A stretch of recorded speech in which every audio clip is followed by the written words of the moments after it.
Hello, everyone, and welcome back to Late Night League. My name is XT, and I'm joined here with Sabrio Gaming, and we are here at Esports Arena to give you guys the regional finals for Late Night League, as next week we'll be heading into grand finals. But even before we even talk about any of that, how you doing, man?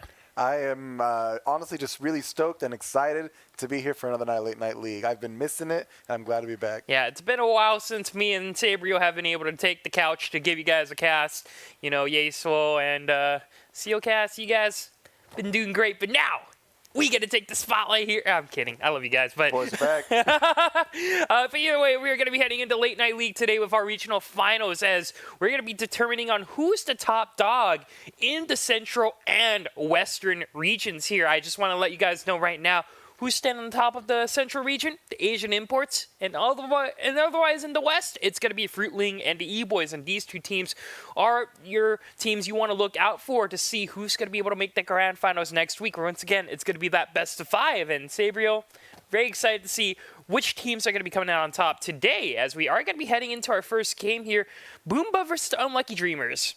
That we are, and I'm excited to see what the pick band is going to shape out to be. Just a reminder to all of our viewers, we are still on 9.9. And it's different from the MSI patch, so just be advised if we do see some Aatrox, I'm going to be excited to see how effective they are able to play after the changes. Yeah, definitely. We are already done with the first round of picks and bans here. We are about to head into our second one. Bot lane targeted bans, no surprise here, is it looks like the top side of the map has already been determined for both these teams here. Before we even head into that, I want to just get your prediction. With all the ADCs banned out, what do you think is going to be on the line here? Let's see. Depends on what their own personal playstyle is. Ezreal's been, perennially still in effect. But speaking of Ezreal, Lucian has also kind of just risen back to prominence. Right. Really good early game pressure. He can just, they can pair him up with really any support. Yeah, but as a response, we do see Boomba Bomb locking in that Yasuo, and we haven't really been seeing him now in the later half of Season 9. I know the early half into Season 9, we've seen stuff like the Swain, the Heimerdinger, the Yasuo on the bottom side, but Yasuo still sticking around. What are your thoughts on that? As far as the Yasuo goes, I will say it's because on this patch, they unfortunately for Yasuo players fixed the whole 0 cooldown on using the EQ combo. But even then, he still received buffs on it, and he's still a really, really powerful pick, especially for people who do main the champion. So it's really going to be interesting to see how Boomba Bomb pilots it if he is taking Yasuo in the bot lane. Unless there's some sort of, swapperoo shenanigans like Malzahar AP, Yeah, we'll definitely really have to see, but I think a pretty good guess for me and you, Sabrio, is probably the Yasuo on the bot side, because it's kind of where he kind of just fits in the most. And looking at both the compositions, once again, like Sabrio said earlier, we are in 9.9. This is not the MSI patch. We had a couple of changes first. I think the first big one I do want to kind of talk about is definitely in the jungle. Scuttle Crab coming in later. What does that really entail? Oh, yeah, it just gives junglers a little bit more time to farm their camps and hopefully hit that level 3 spike rather than having to duke it out, and whoever has a stronger level 1 or 2, able to win out that trade. So we'll have to see how these teams pilot the early scuttle grab. Yeah, definitely. And Gragas and Vi, both early game-oriented junglers. They don't really look to find that scuttle crab kind of early, or they did used to, but now they do have to change their pathing a little bit. So I think something I do want to kind of point out with both these compositions, that Gragas and Vi both have pretty good clears, right? They do Raptors quite well. They have great AoE, and they have a good amount of sustain. Vi especially, we haven't really seen a lot, but we have seen her recently in the MSI, actually, for, I believe, one game. It was one. Yeah. Didn't end well. Just that one tarn game for poor little Vi, but we're going to be able to see her on the screen. What makes her effective, actually, Sabrio? What makes her shine into jungle? One of the things is she brings very good ganking. As long as you have any sort of form of setup, whether it's a sort of like guaranteed CC or some sort of conditional CC that you can land, she easily follows up with a knock-up into the ultimate, which is a point and click. Can't really miss. She can follow you if you flash as well if she gets in range. So it's going to be really interesting to see if they're able to do that. Right, definitely. I'm going to really have to see, especially in the Late Night League, we have seen, usually a lot of these guys exploiting champions with quite simple kits and being able to kind of punish players for their mistakes here. Vi, no stranger to that, with Gragas kind of being, I believe, the counter pick here. I think that's a very fair choice, especially his ability to disrupt and just mess with Vi's ability to engage. Well, more importantly, that team composition. That's basically Right. that we are giving our Yasuo as many knockouts as we can. You have the Camille ultimate, you have the Gragas ultimate, you have his body slam, you have a Nami with her bubble, and the tidal wave. There's multiple ways to get this Yasuo to just ult and go on in and just wreck everyone. Right. I'm super excited to see on how Boomba is going to be doing here in this game or in this losers bracket here, because once again, we are in double elimination here today, and I'm really interested to see on how that's kind of going to affect how both these players or both these teams do, because they've already lost their opportunity, right? This is going to be their last chance to make that regional finals run, and especially Boomba, who has been quite a prominent name here for LNL, while Unlucky Dreamers looking, I believe, to kind of upset. One of the things I really want to look at is now the mid lane matchup. It's going to be the Malzahar versus the Lux matchup here. Both these guys, I wouldn't say spectacular laning, but when we get into that late game team fighting, they give people a run for their money, I would say. Well, what is it going to come down to? Are they going to pay the Malzahar tax? Are they going to go for that QSS buy? How early are they going to do it? Is Malzahar going to be able to just push and roam? I mean, one of the good things about Malzahar is pretty much once it hits level 9 and, you have your Malefic Visions just going off on the wave, you can just do that, use a couple rounds of abilities, peace out, and try to go gank another lane. So it's going to be interesting to see how much mana and sustain Lux is going to be able to go for, and how who's going to be able to roam first and try to get those advantages going. Right. Both these guys in the mid lane give a pretty large amount of crowd control and a lot of disruption in the mid to late game team fights. I would say the Nethergrass coming out from the Malzahar, and we got the light binding coming out from the Lux to Q. Both great ways to kind of just put someone in place, but I think it's a lot harder to put the Boomba squad in place here, because they have a pretty mobile composition. Besides from the Malzahar kind of just being like this floaty dude on Void. I don't even know what he floats. He kind of it's floats. Like portals? Magic, I guess. He's thinking of something, I think. But I mean, I will. To your point, though, I will say this much: we definitely something to watch out for as well as the game gets later and later stages. Is a silence coming out of Malzahar, because that is game changer. Once you put enough points in it, that's over 1 second of silence. That could be that time where you're thinking, "Cool, I can just go in and flash." If Malzahar hits the perfect silence, you can't flash out, or you can't flash in if you're trying to do the engage. You can just get caught out right away, and that silence can be game ending. In many different ways. So that's going to be something else to watch out for, to see if Boom is able to, use that to appropriate effect. And then on the other side, we have the Unlucky Dreamers. I think they have a very, very straightforward standard composition, as we are going to be getting into game quite soon. Here we go, folks. Unlucky Dreamers are going to be looking to see if they can take out the Boomba squad here. But one thing I really want to keep in mind and look at here, we have the Scion. And Scion has been kind of notorious for being really efficient with his laning and just overall doing a great job at just being a rock, I would say, right? Indeed. The one thing to note, however, is that Camille actually is able to do quite a bit against him. Right. She does have the mobility. She can easily use the walls in the lane to dodge out from the Scion Q, even if she gets slowed by his E. She's also then able to, land the stun if necessary to set up for good gank assist. Right. Gragas also then able to easily follow up flash body slam, whatever. And of course, even before she gets a Triforce, once she just gets her Sheen, she has very good kill threat onto the Scion. Right, and now we're going to have to really see on how both these squads are going to be able to do. Once again, we are going to be in our losers round 1, and whoever's going to be losing this matchup will be knocked out of the tournament here. Once again, it's a best of 1, double elimination, and really looking forward to see on how both these teams do. But so far in the jungle, not really too much, not really anything too crazy, but both the junglers are going to be looking to mirror each other, as that's going to be a decimating smash. Do a little bit of damage to the Camille there for Boomba. Yeah, it's, just, hi, welcome to lane. Typical, lots of times we'll do that. The thing I was actually most interested to keep an eye on is if Sion was going to go for the I'm going to kill myself at the enemy buff. Right. And just to hit the level 2 and TP straight to lane. Did not happen. So, he's able to just start the lane off right away. Yep. No other advantages given there. I would probably say it's a little bit too risky, simply because, probably he didn't really have a lot of vision there. Death of Courage, though, going to be looking to see if he's going to be able to take on Stompy into topside already. We're going to be seeing a little bit of engage here, but not really too much to be happening there. Level 1, neither of these guys are looking to take each other down just yet. Yeah, it's a typical top lane trading. I mean, anyone who's ever played in the top lane, is just lots and lots of whacking away at each other and whittling each other down, trying to find, get someone low enough to call a jungler over, get that kill going. Yep. Level 2 is going to be hit here for Boomba. Black Bomb shield and available. Burst are going to be looking to see if they can get that level 1 engage. Moho Ignite going to be going down, but the flash coming out from Danny. He's going to be able to save his bottom laner there, and really interesting job by the Boomba squad taking care of that level 2 power spike. Exactly. They happen to hit level 2 first. Oh, there's a good bubble. Going to be able to land, but the Dark Binding able to save Bomb for a little bit longer as Danny looking to solidify the kill. Ignite going to be going down. Oh, he gets the flash in the last hit. First blood going out for the unlucky Dreamers, but we want the top side. Death of Courage now. Gap is going to get close a little bit. He gets stunned up, but he's going to be looking for the Decimating Smash. A full-on hit, but it doesn't even matter due to the shield. Yeah, no, that's one of Camille's nice passives. You know, it's really, really great for dueling. If good Camille players are usually able to take advantage of the passive cooldown. So that's really great to see. But that bot lane was perfect. Perfectly timed power. Oh, there you go. Another engage.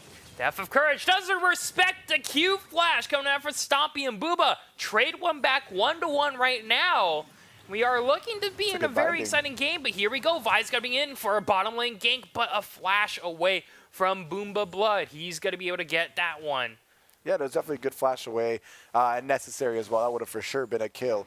And, I mean, that top lane was Sion not respecting, but ooh, that's a good bubble. Bubble going to be onto Morgana. Panda Man going down to Boomba Bomb. Once again, another kill on the bottom side. And although they gave the first death, they are able to kind of just come back due to how aggressive this bottom lane is. Mainly thanks to Burst. Yep, non-stop action. And let's not also forget, this patch, Morgana did receive a nerf to the Black Shield. And that cooldown has been increased. It's going to be very, very important in order to protect the Lucian from all the... Oh, speaking of, there you go. Another bubble, but Vi's going to be in the wings here. But the bot lane gank won't be going anywhere, as now we're going to be looking at the top, stomping Death of Courage. Looking to trade this one out, but in the end, I think they're both just going to walk away. No, that's just more typical trade patterns in the top lane. Stumpy already knows that the Vi is going to be in the bot lane right now, whereas Grog's is top side. So he's going to want to try to get Depth of Courage down a little bit lower. But it looks like Grog's deciding to back off. You know, he already stole a camp away. Right. He's going to go back to buy, probably complete his jungler item, which, as you see, he just did. And, you know, it's just typical patterns at this point. Yeah, definitely. And now as we look at the bottom side here, too, Danny got to be pushed under the turret per usual and is going to get pressured a little bit by Bomb and Burst for the Boomba squad here. So very interested to see on how that kind of all plays out. But we are kind of in the 5-minute mark, already 3 kills on the board. But Boomba building a small lead for themselves, 800 gold. Yeah, that they are. And now it's going to be interesting to see how they're able to transition that towards some objective control. You know, are they going to choose to focus the bot lane, try to gank again, maybe get a kill or two and transition that to a dragon? Or are they going to focus more on the top side, wait a little bit longer, maybe close to around like 11 minutes when the Rift Herald spawns, and use that to get some extra plates for themselves? Right, and now as this is going to be able to continue here, first dragon on the board is going to be that Ocean Drake here, Sabrio, and right now, it does seem that Boomba is trying to see if they can go for it. Yeah, I mean, that's definitely their bot lane had done their job. You know, they forced Lucian back kind of on super low health, and they're using that back timing to go for that dragon. And the Ocean Drake is great in the laning phase, especially for someone like Anami, who's going to want to constantly use her mana for both bubble setup and for the healing. Yep, this Ocean Drake is going to be going down. Another thing to note was a control ward at the top side spotting out Snowflake, but Snowflake isn't spot out just yet. He's going to be going for a gank. Oh, almost interrupts the hookshot, but is not able to do that. That's just really, really good, like, you know, basically he's got, you know, guts of steel, that man. Yeah. Camille at top lane, you know, just knowing as long as he's able to buffer the ability properly, even though he's stunned, he'll still be able to get his way out. So that was just beautifully done for on the part of Camille. Definitely. And now as we are going to continue, the bomb side still, looks like Bomb's still trying to go for those opportunities. He hasn't hit that level 6 yet to get the last breath, but look at this. Snowflake flashes in, unfortunately misses the Q there, but Boomba time now going to be at the right place at the right time, I would say. Snowflake now going to get slowed down, doesn't have to flash, and could be going down to the Malefic Visions, but he will be able to walk away. Not enough damage just yet there, Sabrio. Oh, no, I'm excited for the Boomba time, dude. He's had really, really good pressure and positioning this game. He's had perfect times for counter ganks and gank assists as well. I'm really excited right now. I want to see how the rest of this game is able to play out and if he's able to help carry his team to victory with his abilities. Yep, and that on the other side, Snowflake not really doing too hot so far. 2 ganks he's been able to get off, but he hasn't been able to kind of just get any advantages for his team so far. Sure, a flash is good and all, but in the end, it really just comes down to being able to get that assist and that kill to help your laners succeed. See how they do. Yeah, definitely. Let's see how it is. And meanwhile, on the top lane, I will say this much. Until Triforce is done. Ooh, Danny maybe got out. the body slam not going to be enough to trigger the kill there. Unlucky Dreamers, I guess they're a little bit lucky there. Indeed they are, and they are trying to keep the dream alive in order to get out and move to the next game. Lose the record. Oh, that's a great nether grasp. Yep, that's going to make the flash Ender Barrier be popped there for the Lux, but that will mean Blood being able to get two very crucial summoners out for himself could be very big, especially when the next time his nether grasp does come up. Yeah, I think that's more like Boombo time was actually, didn't really know the damage potential of the nether grasp coming out of the Malzahar, because it looked like right out, he set the stun up too early and then thought, oh, Malzahar's got it, I'm going to back off. And right as when he turned around, the nether grasp and the Lux was able to flash out and barrier out. So that's just something that they'll be able to correct as the game goes on. Yep, and once again, as this bracket moves on, whoever is able to come up on top for our last chance bracket, once again, we'll get the opportunity to see if they are able to take on their respective champions here. Their top team for the Central we really got to look out for is the Asian Imports once again. And Unlucky Dreamers and Boomba both wanting to see if they get that chance to see if they are able to compete with the top dogs. Oh yeah, no, it's definitely something that they're going to want to do. I mean, everyone's got regional pride, right? Everyone wants to be the best in their region, and this is the route they're going to have to take to get it. Yep, definitely. Right now, things have kind of slowed down. We haven't really been seeing a lot of action for the past 3 minutes there. But as you guys do see right now, Unlucky Dreamers. Oh, he's just trying to push the wave back by the looks of it. He decided to just unleash his ultimate. But, it is what it is at this point. The Boomba squad is doing really well. And, forcing their, just playing aggressively as their comp is supposed to do. They're taking advantage, playing to the win condition, constantly pushing the lane out, and having that kill pressure. And that's what's helping force the Unlucky Dreamers to stay behind. Right, and now 9 minutes in, we are going to be looking to see on how both these teams are able to use their small advantages here and there. I'd say in the mid lane right now, a little bit even, but probably being favored for Boomba Blood here. Not sure if we're going to be able to get the scoreboard there, but we'll see on how everyone's doing in their respective lanes. But meanwhile, as we are looking to see on how the Unlucky Dreamers are going to be able to respond, we do see Snowflake trying to go for another gank. Yeah, it looks like he's going to be waiting in the wings, but it's probably not going to happen. However, I would assume that the CS differential is going to come from the bot lane, and it looks like, yep, we are correct. Bot and top are winning heavily for the side of Boom, and that's where that 1,500 gold lead is coming from. And even in the mid lane, too, a 35 CS lead right now being generated by Boomba Blood. Oh, yeah. But that's literally just mouthing. Wow, that was a long-range stun coming out from the Camille. That's someone who knows how to play that champion. Yep. Stumpy just showing it was, flexing on him. Hook shots right now to cover the distance, but here we go. That's going to be the decimated smash along with the charge here. That is going to be Stumpy taken down here for the Boomba squad, and a great gank setup here for the Unlucky Dreams, capitalizing the fact that hook shot was down. Yep, Snowflake would definitely, finally was able to make that gank work for him. However, now you see Boomba time down on the bot lane because when they, basically jungle 101, you see enemy jungle in the top lane, go to the opposite side of the map, and start pressuring that out. Right now, they're going to be looking for plates. Yep, they are indeed, and they're going to be looking to see if they can secure that gold for themselves. No, they backed off for the Dragon. Yeah, Dragon's going to be up once again. They know that Herald right now is going to be under siege by Snowflake, and as a result, another Ocean Drake here for Boomba. Oh, that is just going to extend their lead in the laning phase, as well as increase their sieging potential in the future. Because now, especially with 2, and if they're lucky enough to get 3, that's nice little trying to force them away. But yeah, no, they're going to be able to force them away, and then also just heal up, come right back to sieging. Yep, exactly. And now we're going to be seeing on how Boomba and Unlucky Dreamers are going to be able to kind of utilize each of their individual tools, right? Right now we see on the top side we have that Eye of the Herald for Death of Courage, and over on the bottom side we have, that Dragon being taken to Ocean Drakes. That should help with the laning, but we are coming to the point where the laning phase, I would say, may be as good as done, simply because, it's going to be soon where both these teams are going to have to start playing for objectives, especially when those turret barriers are going to be taken down. Oh, yeah, no, I'm just hoping that Death of Courage actually does the job. Because it looks like he's the one who captured the Eye of the Herald, perhaps. I'm looking at the... Yeah, I believe so. Screen. That's what it looks like. It's constantly going on cooldown, so yeah, I'm assuming so. Constantly going on cooldown because these two guys are constantly trading it out, back and forth blows so far. Yes, but indeed. I don't think Stumpy's going to be able to do much of a dent into Death of Courage until he's able to complete his first item, but we're going to have to really see. Death of Courage now going to be in a little bit of trouble. Hextech Ultimatum, but he's has only a sliver of HP left. And he's not going to get taken down just yet. I don't think Stumpy wants to go for a year. I don't believe he has that flash up. I don't know. It's honestly, if the courage could try to use the ultimate and just charge right on into him. If he lands it, that'd be the end. But honestly, it's a smart reserve play not to go for it. Hold it for another gank, confirm, and what if the Camille's able to use a hook shot to get away, right? So it's definitely good on that port. However, he does only have 1 minute and 15 seconds left before the turret plating drops. He needs to use that Rift Herald because it's a free 320 gold that you definitely want to get in your pockets when you're that far behind a Camille, almost 30 CS. Yep, and especially when the Camille is just about to get her core item once again. That Trinity Force, as soon as she builds it with the Conqueror, it's going to be a lot of damage you're going to have to deal with, especially with that true damage here. But here comes Boomba time, and great explosive cast right into the Nether Grass, but a flash away isn't going to be enough for Boomba Blood. That is going to be Acolyte. Going to get taken down once again by the mid-jungle synergy here for Boomba.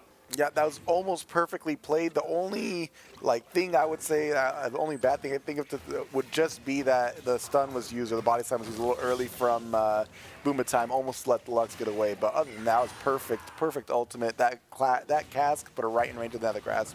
I love to see it, and that's what I was talking about earlier. Boomba time has the ability to influence his team's game. Over into top side right now. Rift Herald gonna get spawned a little bit, I would say, prematurely. But that will be a little bit of damage being done to the turret platings until before it goes down. You see that's going to be 4 down just like that. Only 1 left for Death of Courage here. And he needs all the gold he can get, especially when he's so behind against its Camille. Oh, yeah, not just him. This whole team is behind. So the extra gold is really going to help to make up for a little bit of that deficit. But there's Boomba Bomb. He is feeling himself now in the lane. Right now, this Yasuo is just doing a killer job at complying and applying so much pressure here against Danny and Pan the Man here. They aren't finding a way to deal with the static shift so far. And the Essence Reaver rush by Danny instead of later Ru King. What are your thoughts on that? Yeah, I was actually just about to try to draw attention to that because that is definitely, the late game scaling style of thing. However, you no longer have the sustain to be able to try to stay in lane. I mean, if you've been bullied out by Yasuo and Nami this entire time, and they have the sustain coming from the Nami, you need some for yourself in order to try to stay in there and heal up off of minions. But without that, there's going to be a lot of going back. And those bad back timers are going to probably cause more damage to the turret. Really gonna have to see, but maybe the extra crit there is to rely on that burst damage they might want, especially when Vi's gonna be in the area trying to gank. But here comes Boomba Bomb. He's gonna be looking to see if he's gonna be able to gank. But oh, look at this, a perfect read from Boomba Blood. That is going to be Snowflake, maybe taken down here. He's gonna be looking for the Assault and Battery, but oh, so far, Boomba gonna be able to get 1. They're gonna be able to get 2. They're gonna be able to get 3 from Boomba Blood with the Nether Grass, along with the Malefic Visions being able to pop back and forth just like that. Boomba get 3, but the action's not done just yet. Now Lux is gonna get caught out. Boomba Blood looking at 4. He has the Nether Grass, but the barrier is gonna be there. It's gonna be not enough, as Malefic Visions are gonna be enough to take him down. Oh, that was an unofficial quadra kill, man. Boomba Blood is definitely feeling it right there, and that is exactly what I was talking about earlier. I want to see from Malzahar. Push the lane first, roam first, able to help with the gank assist. Therefore, when they get to the bot lane, he's able to set everything up perfectly, get some Malefic Visions on someone, and when they die, spreads to everyone else. The space aids was a thing, and there it was right there playing out for you. Gets him the quadra kill. Yep, definitely. Very great job here from Boomba. Now they're going to be looking to reap the rewards that they are able to sow there. The Inferno Drake coming out on for them 16 minutes in. They're going to be able to get that one very easily. They will be able to take that one and get 3 dragons for themselves. Yeah, no, I was going to say, it doesn't look like Unlucky Dreamers are really going to have a chance to contest them for the Infernal Dragon. And instead, they're going to get caught out, baby. They might get caught out, but they haven't reset just yet. Not sure if Boomba wants to take this fight, and they are just going to back off and head to the mid lane. Yeah, they got the objective. They don't need to push their luck too much. And, I mean, that was definitely really scary. The bubble had landed. That Vime out is probably goner. Yeah, but now, meanwhile, the mid lane, the turret almost going to be going down. Lux going to be looking to see if he can bind someone up, but he won't be able to do just that. But the hookshot now going to be going off in the top side. Right now, Death of Courage looking to win this trade, and Stumpy seemingly not able to close the distance here, not doing enough damage so far. Too much armor potentially on Death of Courage, has to back off. Great job by the Scion. Yeah, I can't tell yet if he was able to buy up the Bramble Vest, but this entire time I've been hoping, okay, not yet, just a Sunfire Burn. And so a Ninja Tabbies. Yep, so Ninja Tabbies reduces basic attack effectiveness. You got the Sunfire Burn for extended trades. Well done in that respect. Yep, the But right now in the top side, it's a 2v2. Boomba time along with Stumpy along against Snowflake and Death of Courage here. Oh, a great dodge by the Q. And that is going to mean most likely Snowflake going to be going down. It's a 1v3 so far. Has to back off. Doesn't have the Q charged up just yet. DeColin going to be coming out from Danny, but won't be enough to save his teammate there. And the 8th kill of the game. Going to be going over to Boomba there. They continue to be a 3-man. They're still looking to see if they get anything else, but they're just going to back off from the top side of the map. A great pick onto Snowflake. Man, Stumpy is just impressing me right now with this Camille play. I mean, he uses ultimate to dodge that perfect from Vi, and then uses the hook shot to follow up, and even better, as the Silence trying to wrap around, he nails him with just the outer edge of the W, which applies a slow, gets in the heal, and makes sure that his team stays out. Yep, but speaking up into top lane, still some more trades going to be going on, but Stumpy still does not have that the Trinity Force just yet. Still trying to deal with this double armor start with the Sunfire, with the Ninja Tabbies. So far hasn't been able to put a dent into the Scion, who's been scaling up quite nicely. Indeed, he hasn't. I mean, to be fair, one thing I did want to talk about has been very, very good for Boomba to be putting all those 5 recent kills onto the Malzahar, because when you go across their team comp, they're basically an, all AD comp almost. So most of their damage threats are AD, with the exception of their mid laner, and therefore it's really good that he's able to get ahead quickly, because now Sion's been focused on his lane and against Yasuo focusing on the armor, but now Malzahar is going to wreck right through him. Oh, very interesting there. That's going to be the bubble. Not going to be able to steal that red buff away from Danny there, but oh, look at this. The Malzahar going to be able to pop off one more time, but the Black Shield going to be able to save him. But meanwhile, in the top side, it looks like Snowflake's going to get caught out. Boomba time going to be looking to see if he can do the finishing touches there, but the fadeaway cast going to be able to take him out. But meanwhile, on the top side, Death of Courage looking for the solo kill right on top of Boomba Bomb. He's not going to be able to deal with this just yet. He's going to get taken down, and now 2 members left looking to see if they can avenge their teammate, but no damage from DeGrags or Nami. They're forced to back off, and Death of Courage gets to walk away with a Yasuo under his belt. Yeah, that was a definitely a Scion thing to do, When you're full armor, you can just walk up to pretty much any AD at this point in the game and just whack them in the face until they die, and that's exactly what he did. Good on him. Yep, and meanwhile, in the mid lane, we have to really keep our eyes and our attentions to Boomba Blood right now. We saw earlier almost taking down Danny with just one ultimate and Malefic Vicious. If it wasn't for Panda Man to be there, he would have been more likely but dead, but this could be looking good for Danny, as there's no one to save him now. He's going to be looking to see if he can get the solo kill onto Danny, but Stumpy taking him down to half HP. Danny just wants to farm, man. That he does, but so far, Boomba's doing a good job of shutting him down, not letting that happen. But here comes the buy. Snowflake right now looking to see if he can take him out, but there's the hook shot to expand the distance there and also slow him down with the W. That is going to allow Stumpy to get out of there in the end, and Unlucky Dreamers, bit unlucky there. They aren't able to find anything as they are 7K go down. Yeah, no, Stumpy's doing a great job creating a lot of space and also absorbing pressure. That's multiple ganks now that have been going his way that he's been able to escape without too much help from his team. That's allowing the Gragas to get more work done elsewhere on the map. Yep, and right now, as this game is going to continue here for both these teams, we're going to be looking at a Baron getting started up. Riot spawns 20 minutes and 50 seconds. No one here to stop this Baron attempt yet from the Unlucky Dreamers here, but Death of Courage now going to be here along with Panda Man. Let's see if they're going to be able to get this steal. You're going to really have to see Death of Courage right now going to be looking to go in, right? It is a 4v1. That is going to be the last Whisper being brought on upon him, but this Baron is going to be going down quite soon. We're going to have to really see if that's going to matter in the end. This Baron could be a steal coming out, but that's the Malefic Vengeance, and the AoE going to be coming out from the rest of Boomba, and also the Baron being taken down by the jungler for Boomba. They're going to be looking to get 3 kills for himself, and Stumpy in the bottom side able to take down the Lucian there. That's going to be a 3-for-0. Great job by Boomba. A very decisive take on that Baron. Oh yeah, that was action all over the map. And just outplay after outplay. You got the Camille on the top side able to basically tower dive and just kill the Lucian outright in the bot lane, And meanwhile, at the Baron, that right there is exactly what Malzahar can bring to the table. You think you'll be able to go in for the 50-50, and all of a sudden you're silenced and then suppressed, and you can't do anything. They just watch in horror as the Baron is stolen away from you. Yep, and now the mid lane push is going to start up by these two teams. Boomba going to be looking to play the offensive, and Lucky Dreamers trying to see if they're going to be able to keep their hopes and dreams and storm it alive. Look at this. Boomba Blood separated from his team right now. He does not have the flash, it seems, and is in a very awkward spot. Could be going quite soon. That shutdown goad going on to the Lucian, but the mid inhibitor turret is going to be going down. Boomba going to be looking to back off here as the rest of Unlucky Dreamers, they're going to walk away with a little bit of gold in their pocket, but still not enough to cover this 10K gold lead.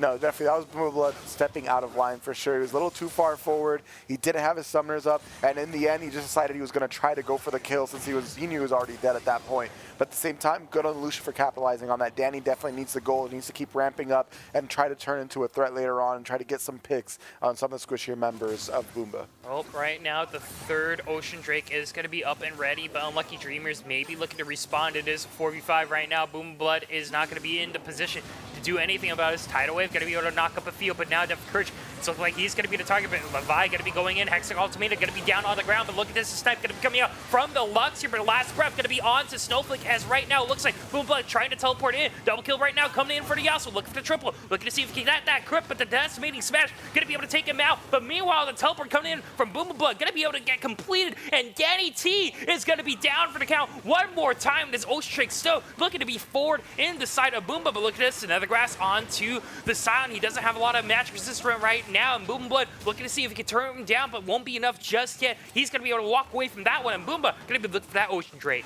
Yeah, it was definitely more about the zoning right there, and Nami used her ultimate a little early, but still it was good. Created the space, allowed him to go for that first fight, and in the end, it really was just kind of the lead is just too big and out of control for Unlucky Dreamers. Boomba's ahead by over 10,000 gold. They're just smacking him with the wall at that point. That was an even, if the game was even in gold, there's a more better chance that Unlucky Dreamers are able to take the Ocean Drake away or win that fight, but instead, Boom was able to make a few mistakes, still come out on top, and then take the dragon afterwards and continue their sieging.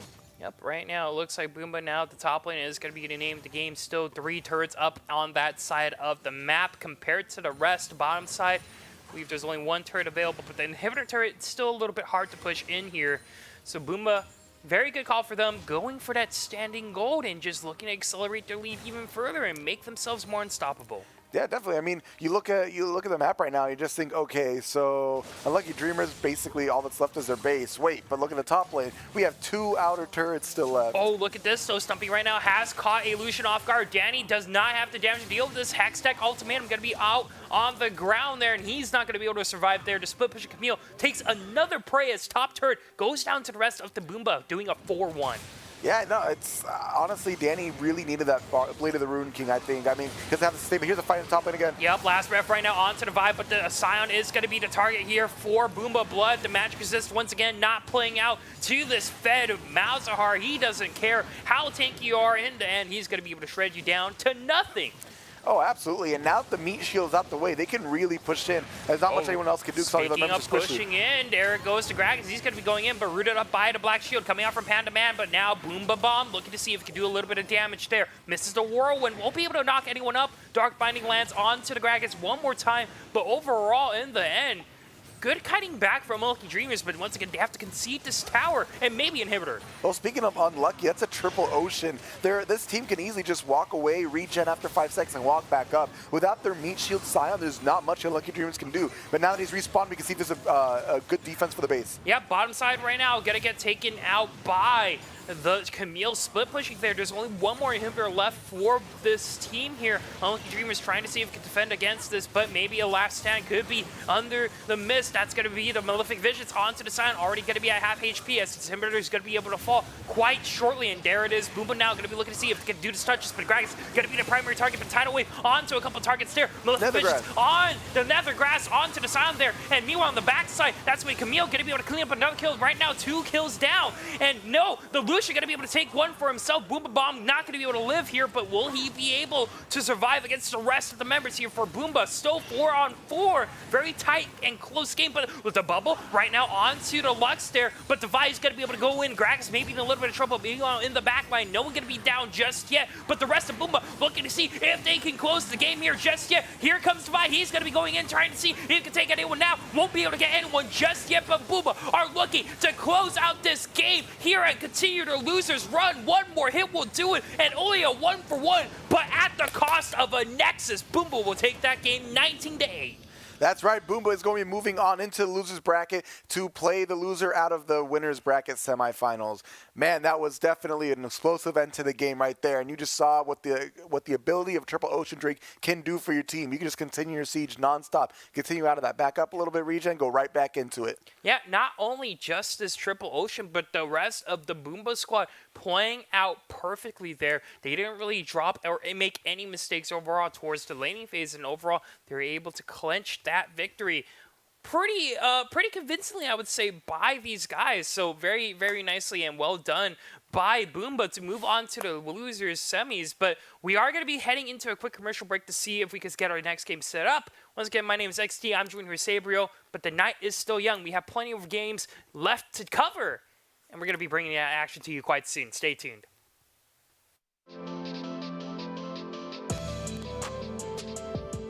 Out of the brush, can he catch him? Yes, he will. That's going to be Johnny Vitro going down, but it is going to be a trade back train trying to sustain. He won't survive. That's still going to be Albacon slowed down. Coming in is going to land the dredge line onto one, but they're going to collapse. Crambu trying to lock things up. That's the curse of the Sad Mummy and a lot of damage. The flash away from Peanut Butter won't get him far enough away. That's the kill for Nosy Kid Kisser. This could be the turn for SR5. Jeebus Grievous gets one. Nosy Kid Kisser is down. Robohomo trying to get in. Takes him down. Jeebus.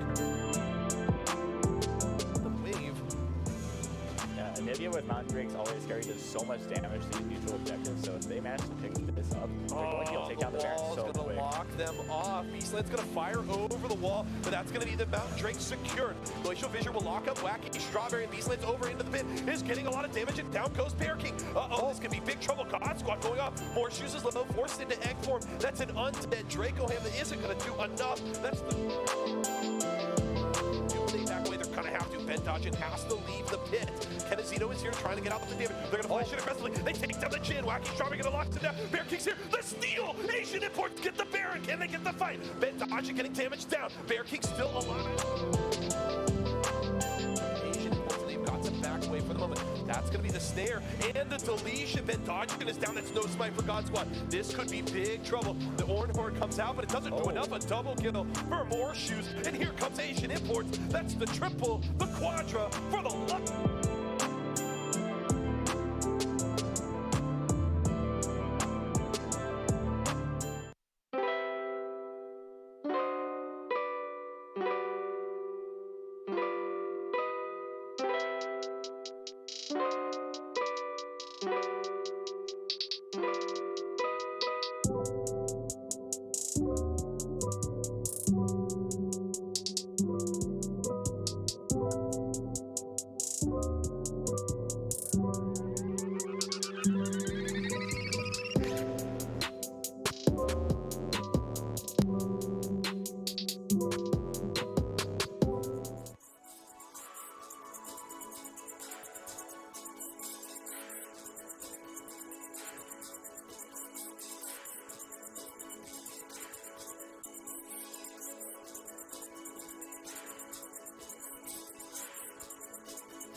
Hello, everyone, and welcome back to Esports Arena for our late night league. This is Season 2, week number 7, as we are in our regional finals to see who's going to be taking on our champion, or our top team, sorry, for our grand finals. My name is XT. I'm joined here with Sabrio, and we're going to be giving you guys a game from the western side of the region. I believe it's 7 Deadly Sins against Peach High School. I'm very excited to see how that goes. On your screen right now, we're going to be heading into game number 1 quite soon. And we're going to see on who's going to be able to come out on top as we do have our game started off. Something I want to keep in mind, we did miss the champion select here, but we're going to be looking to see how's that top lane going to work out. But, oh, actually, interesting. Oh, this Annie just does not care. That's a highlight right there, folks. I don't know. It's like, hey, I'll just back and come back. Realize, and then he realized the minions will spawn. He's like, wait, JK, I actually can't. Rats. I don't even know if the Annie knew that she was walking past the Zed. Like, she didn't react at all. Maybe she's in the shop. She just kept with the auto-pathing there, dude. It was crazy. All right, either way, we're going to be looking to see on how both these teams do right now. I want to look a little bit on our top lane matchup here. Something a little bit unorthodox. We have a Darius who did not bring potions, but has Glacial Augment along with Ignite. And we have the Teemo with Summon Area also with the Ignite. What are we looking at? I mean, we're looking at aggression is what we're looking at. I mean, what it comes down to is, you know, Teemo just wants, like, just to whittle you down. I mean, it's Teemo. You know how he plays. Whittle you down, Ignite. It's the devil, you know. It is what it is. Oh, that's a good hook off Nautilus. Both going to be coming out there, but not enough damage to follow up just yet here. That is going to be Peanut Butter and Jumbo Combo. Not going to be able to do much there. Yeah, Jeebus Grievous. I mean, throwing out the dredge. All right, I love that the name, that was close. I was close. But no, I do love the dredge line. You know, it's one of those things where, you know, as a support, especially like a support that has a hook of some sort, you know, you want to throw those things out every so often in order to, you know, like build up your confidence and be like, yeah, you know, we can do this. And also at the same time, you get in the head of the enemy thinking, crap, he's landing his stuff. You know, now I got to kind of play a little more safe. Right. He's not bad at it. So I'm not complaining. Meanwhile, on the top side, that's going to be hooking, but I don't know if that is going to be what the Darius wanted. He's going to get poked out, but Greed's going to be coming in to see. Oh, Ignite along Too with... early. Yeah, it's a little bit too early, but it's not going to be enough just yet. But now in the middle lane, ooh, Pride might be going down here. Zed going to be able to flash over, get that first blood for Peak High School, and they're going to be able to walk away with that one for themselves against the Deadly Sins. Yeah, no, that was definitely really good going off Soaring Eagle. You know, solo kill in the mid lane. It's just literally just that things, you know? Hashtag Zed or bed. But here in the bot lane, some more aggression. Yep, Hook going to be coming in right now for Peak High School. They aren't going to be able to get anything off just yet. But the Zyrakan bot lane still a very strong duel. Yes, Rakan did a little bit, got a little bit of changes there to affect his teamfighting capabilities, but his laning capabilities still relatively the same, especially when paired up with that Zaya. Oh, absolutely. It's just one of those things where, you know, there's a reason that love is combo, right? Like they're made to be played together, and when they are, it just unlocks Rakan's potential even more. Even though he's a good support on his own, his potential is even greater right now. But I do like the Peak High School. You know, what you're seeing is kind of meta, right? You get the Nautilus, who saw some buffs recently, and you also have the Kaisa, who's basically just perennially been strong pretty much since release. Yep. So it's definitely both sides of the bot lane have things to look for. Something we're going to have to continue to come back to as the game continues. Yep, definitely. Now we're going to be looking to see on how Deadly Sins and Peak do in the first 5 minutes in the game so far. We haven't really seen too much action there. Just a solo kill there by the Zed for the Peak High School. Yeah, another thing to keep in mind, or to keep your eye on as the game goes on, is Pride's itemization right now. He has a mana crystal in his inventory, you know, obviously for laning purposes. But how long is it going to take for him to get the Seeker's Arm Guard? Because you just saw that burst damage. That's on one longsword from Zed. Yep. What is he going to do when he gets serrated Dirk, you know? The biggest thing that you have to keep in mind when we're looking at that mana crystal is that there's no sustain right now for Pride, and he's not going to be able to deal with the poke against the Zed. and is prone to getting taken down, especially when that Ignite is on a short cooldown here. Meanwhile, on the top side, once again, we do see Young Rummy along with Johnny looking to trade this out constantly back and forth, but so far, this guy's a little bit toe-to-toe, but I do believe Teemo able to have a little bit of advantage simply because he's ranged right now. Yeah, I do want to go back to a point you made earlier about Young Rummy's choice of runes, his keystone being the Glacial Augment.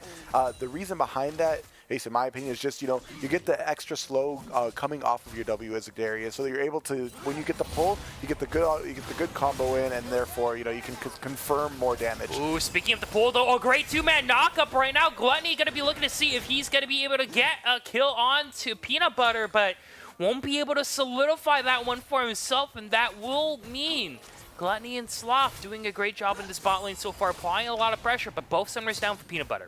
Yeah, it was definitely Peanut Butter doing a good old job of being slippery there. However, you saw the great potential for the Zai Rakan, right? Rakan easily follow up with his flash look from at Darius. this. That is green. Gonna be coming up into topside. Another flash coming out. No flash here for the team. Well, he's gonna get taken down, and Deadly Sins walk away with the first kill. And that right there is that Glacial Augment we were just talking about before. That extra slow coming off the Glacial Augment is what forced Teemo to get to flash away, but he did it too late, didn't respect the Glacial Augment, and actually ended up still dying to it. Yep, and right now we do see Pride maybe going down here. That's going to be Soaring Eagle, going to be able to get that solo kill along with that Ignite. We talked about it earlier. It's only a matter of time if Pride doesn't have to sustain. He gets taken down, but here we go. Sloth now going to get pulled under tower. Ignite coming out from Grievous, but No, nothing really came of it. Yeah. I mean, it is good, though. They forced him out of lane. They're going to force Zyrakan back. Not really a bad thing, all things considered. They have one more wave to farm if they'd like to. We'll have to see if Kai chooses to stick around. But in the mid lane, you saw Soaring Eagle able to get another solo kill going on to Pride. It was definitely, well earned in his respect. He played his combo perfectly. And it's literally just Zed thing. That's why you see everyone spamming in chat all the time, Zed or bed. Yeah, definitely, and now we have to really see if Soaring Eagle is going to be able to keep this one up. Once again, we're not seeing the sustain being built by Pride, but we are going to be seeing the double cloth armor being brought out there. It's the Seeker's Arm Guard you were talking about earlier, Sabriel, and really going to have to see if that is going to come into play here for the later half of this laning phase, but I don't know if it's going to be too late because he is against that serrated Dirk. Yeah, it's definitely, I'm glad he's paying the respect he needs to play to Soaring Eagle. But the other thing, too, is it seems more like, he's not really playing the matchup as well as you would expect a mid laner to be able to play, going up against the Zed. You definitely maybe need some more practice or something, but this is the game to get it in, right? You definitely want to be able to get level 6, and then you want to see those flash ults with Tibbers, get the stun off and confirm some ganks, and I want to see Xin Zhao getting more involved as well. Yep, very going to be excited to see if we are going to be able to see Deadly Sins kind of catch back up with a little bit of a kill deficit they have kind of generated for themselves right now. But across the board, we want to look at our laners here. So for the only real disadvantage we can really see here is definitely in the mid lane. We do have that mismatch for the Zed being able to get a little bit of a 20 CS lead over the Annie here. But we on the top side, Young Rummy actually doing a great job. Great dredge line. Oh, but look at this. Sloth now going to be in a little bit of trouble, but uses the battle dance to get on out there. The Warwick looking to cut off any form of escape there. The heal bending coming out. Oh, look at that. Sloth is able to get out within inches of his life, but will the rest of the team here for Deadly Sins? Oh, the three-man Timbers to stun everyone up. Is that going to be enough? A 1-for-1 so far. Deadly Sins going to be able to walk away with that with a trade at the very end, but I don't think Pride is any longer for this world. Gets the stun, but the death mark is enough to take him out. A 2-for-1 peaked high school against all odds are able to get 2 kills. Yeah, that was really just a matter of numbers advantage. That started off with Deadly Sin Sloth getting picked out with the dredge line from Jeebus Grievous. Everyone else collapsed. Meanwhile, in the top lane, Bunny wants a kill. Level 6 got to be coming out quite soon. Only needs one more auto, but lit it. He hesitated, but it's a 1-for-1 trade on the top side. John and Vertal and Young Rummy, they trade blows, and the Dots take him out in the end. Yep, blood coming everywhere, and as you said, Dots, both players have them, both players use them. Alongside the Ignite, they both have the different passive damage going off as well. This is definitely shaping up to be a bloody game. We got 8 kills in 9 minutes already, and I expect to go even further from there. Yep, and right now we really want to see on how both these teams are going to be able to compete here in our first round here in the Western region. I'm very interested to see if the Deadly Sins are going to be able to kind of come back a little bit, because now, once again, they're playing from behind. They're playing on the backseat, and we really have to see if Soaring Eagle right now, 3-0-1, has 20 CS lead 9 minutes in, and he's looking to see if he's able to snowball with the Zed, and he's looking to be a huge reason why Peak High School may be able to are able to have this goal lead, and we have to see what he does with it. Yep, and now you see that Deadly Sins doing their job, dragging the Infernal Drake out the pit and out of the way of that ward. Green went in a little early. He gets the steal, but it's not going to be enough because he's going to get taken down by 4 members for the Deadly Sins. In the end, he gets the Infernal, and at least that's a permanent buff, but it cost him his life. Honestly, I'm going to call that worth, though.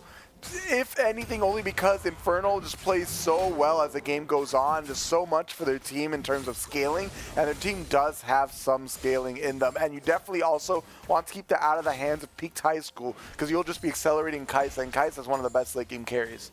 Yep, definitely, and we will have to see if Peaked are able to kind of just find a way to get a little bit of revenge there. But meanwhile, on the top side, looks like the Steamo is a little bit too squishy for his own good. That's gonna be the ultimate there. The guillotine to take out the Timo, who's the real devil on the top side. That's a great Noxing guillotine. And also, side note, that skin, amazing. I love the animations for it. Definitely love seeing that come out of Young Rummy. But to continue the point about that kill, that's Glacial Augment. Timo cannot get away from that, and that is definitely a good choice for Young Rummy adapting to this matchup. He's also looking to get that early Triforce there to get that extra burst damage in with his auto attack reset. So you're gonna have to really see how Young Rummy utilizes his tools to get an advantage in this lane matchup. But meanwhile, fortunately for the team, that means he has a lot of work to do. He's no longer gonna be having that advantage. Now the burst damage from Young Rummy gonna be a huge factor. Yeah, and Death Mark? Oh, he's dead. All right, Sabriel, what were you saying earlier? What do you want to talk about? Yeah, let's talk about Soaring Eagle and his constant solo kills going on to the Annie, who does not have his own but the yet. flash is not going to be enough. Soaring Eagle has a flash of his own, and he's looking to get away from this one. Greed not able to avenge his fallen comrade. Soaring Eagle's got reflexes too. He's able to flash immediately in time. But look at that. It doesn't matter if you add that 0.5 extra cooldown here. The minion block, though, maybe stalling out a little bit more. Killer Instinct to get him alive and out of there. Peanut Butter lives by just a slim. Dude, Peak High School is just giving some outplays left and right. They're using their summer spells perfectly. They're using their abilities perfectly. He, like you said, sliver of health. That was, oof. Oh, man. Okay, the minion's game-changing. definitely MVP there, but the Death Charge is going to be able to knock up Rakana. Here comes the Warwick. That's going to be the Infinite. The rest take him out. But look at this. Sarut going to be coming out from the Nautilus, but Greed trying to see if he can turn this around. But then now going to be a 1v2, and Greed is all by himself trying to see if he's going to be able to get the challenge. He's might onto the Warwick, but the Warwick able to go walk away from that one, and Greed not going to be able to do a damn thing in the bot lane. Yeah, he did not have his ultimate there. The Zinjas, he was really going to be able to save anyone. I appreciate the effort, but at this point, Peak High School's starting to run away with the game right now. 13 minutes in, as many kills for this game, and Peak High School's already off to a 2,500 goal lead. But we have to talk about the lead being generated by Deadly Sins at the top side right now, because this Darius is looking to be a little bit of a problem. He has his wave this lane right now, and look at this. He's going to be looking for another kill for himself. The Glacial Augment going to be able to slow him down. Stacks. Oh, the Ignite and the flash away from the Timo. He has to respect Young Rummy so much. Indeed he is, but right now, Peak High School basically saying, you know what, guys? We're going to leave Timo on his own in the solo lane on top of him. We want more aggression in the bot lane. Oh, it's a 4v2. Not sure if Deadly Sins want to take this one on. That mark is going to be on the board there. As in the top side, team is going to be going down, but a 1-for-1 trade across the map there. Peaked doing a great job capitalizing on the fact that Deadly Sins may have been in a little bit of a misposition there. Wow, in the top side, Young Rummy, 1-1v1 king right now on this Darius, looking to take down his Timo. That he is. I mean, there's another solo kill coming out maybe. Oh, Timbers! Oh, Timbers is out, but Ignite is on to Soaring. There it is! It's the so much to save his life, but only for so little. Pride able to get 1,000 gold for that shutdown on the Soaring Eagle, but as a result, Pride, there goes his life, but at least he has the Hourglass. That's what I was telling you earlier. That right there is what will make the difference of the 1v1, and that's exactly what happened. Unfortunately, Peak High School was able to collapse. They had more members there on the bot side, but still, that's what I wanted to see coming out that Annie, and that's what Timbers can do. As we get later and later in this game, they're going to have Young Rummy trying to be up front, cause some disruption, and Annie's Timbers. That's what's going to be the game changer for Deadly Sins. If they can use her ultimate properly, land multi-man stuns, that can be followed up by Rakan, that could basically win them the game. If not, though, this is Peaked High School's game to win or lose. Yep, right now we have to see Deadly Sins with the Darius Young Rummy. Gonna see if he can run away with this one, or if Peaked High School with that 4-man in the bottom side of the map, can they pull it out and get that 44 advantage, continue to build that lead? Like we said, the split push game, it always comes down to execution of the 4-man. If you're not able to take advantage of it, you're as good as gone. And over here right now, mid lane, we see another engage going on. Pride almost getting taken down there. No death mark on Soaring Eagle just yet. Gets off his life. Yeah, he does, but it looks like Zone is back off cooldown as well, so he's probably going to try to stay in lane, get some more farm, and maybe eventually back. But right now, Zed's roaming down in the bot lane. They got their eyes set for the bot lane of Deadly Sins. There are sharks hunting in the water. Can they do it? Yep, right now it's a numbers game 4v2 in the bottom side, and they back out, but Pride, you're out of position. Oh, but all right, buddy. so Sabrio, how are you doing, man?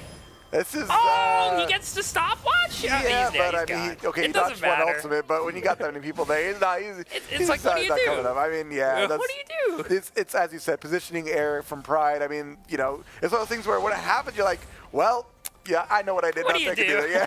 It's like there's the freeze frame. You just pause. It's like, well, here's how I got into this situation in mid lane. Yep, and that's when he knew he done messed up. Yep. That's okay. It's something he can clean up as the game goes on. Oh yeah, that's definitely sure. But look at this Ocean Drake right now. Got to get started up right now. I don't believe Deadly Sins have a lot of vision can this onto be this. another steal though? Ooh, I don't know No if flash. Greed wants to go for it, but look at this. Oh, you don't want to get face first into that Darius here, but he uses the death mark to try to get on out there. But they got to be able to get that kill onto Soaring Eagle, but this dragon will also go over to Deadly Sins. So they get the dragon, they get another kill. So Deadly Sins finding a way to get back into this game, and Darius being able to play with his team there. And this is going to be the race, what I see the rest of the game playing out as. This is why the Peaked High School has left Teemo in the top lane on his own without really giving him many resources, because Darius is eventually going to have to group for his team and be that tank and try to be some of the initiation alongside the Rakan. Whereas Teemo, they said, you know what, just keep staying in the top lane. Fight gonna be happening in the bot lane, and the engage coming out from the Deadly Sins. Great job by Slappa, and our Fear gonna be coming out from the Warwick Bear, but not just gonna be enough. 3v2 right now, 2-man knockup gonna be coming out for Peaked High School. They're gonna be able to disengage from this one, as a fourth member is gonna be able to join. It's a trap! That's not gonna be good for Peaked High School. They don't realize that there are 4 members of this team now weighing in the wings to take out Peaked High School, and now there's only one thing that Chivas Creepers can do: get taken down by 4 members for the Deadly Sins. The 5th one on the board, but the 10th kill gonna be going over to the Deadly Sins. Yeah, here's the downside of what Peaked High School is doing. They're trying to split the map and let Teemo split push, but by doing that, they're allowing the Deadly Sins to team up, and they're going to constantly be in disadvantageous situations in terms of the numbers game. That's what you saw happen in the bot lane. They thought they could go back in, but they didn't realize they were at a numbers disadvantage, and that's what led to the kills. And now we're looking at 10 to 12 instead for the kills. And honestly, Deadly Sins back in this game, this is even gold. Yep, we are looking at a bloodbath here for both these teams. I'm very excited to see on how Peaked High School and Deadly Sins are going to be looking to see how they can secure to win this game. Right now, it's 18 minutes in the game. Baron's going to be up in 20. No one's taken the Rift Road yet, actually. Yeah, it's honestly a little bit of a missed opportunity. It looks like the Rift Herald might just go without being caught unless Warwick starts it up right now. The best thing about Rift Herald, what you see all the pros do, is you want to get it between the 10-minute mark when it spawns, the 14-minute mark. You want to get that because it's guaranteed 3 plates. 1 charge, 3 plates, 320 gold. You want to use that because otherwise you're basically just losing out on free money. So at this point, it's a little late, and it looks like they're probably not going to prioritize it. They're just going to maybe want to try and fight some more. Here it is. Oh, all right. Oh, there goes Pride. Yeah. There's not really much else to say. That's going to be Deadly Sins getting caught 2 out quick there. kills. And Pete take full advantage of the fact that once again, Deadly Sins are caught out. Like open target. I don't really know what to compare that to, but they just got caught no out. vision. So what it comes down to is it's a lack of vision and the fact that there was no other objective for Peaked High School to fight over. As we were just talking about, they chose to deprioritize the Rift Herald, and because of that, they're then in basically all centered around mid lane where they want to take down that turret. Now that they have, the map has opened up a bit to them. They're still sieging in the mid.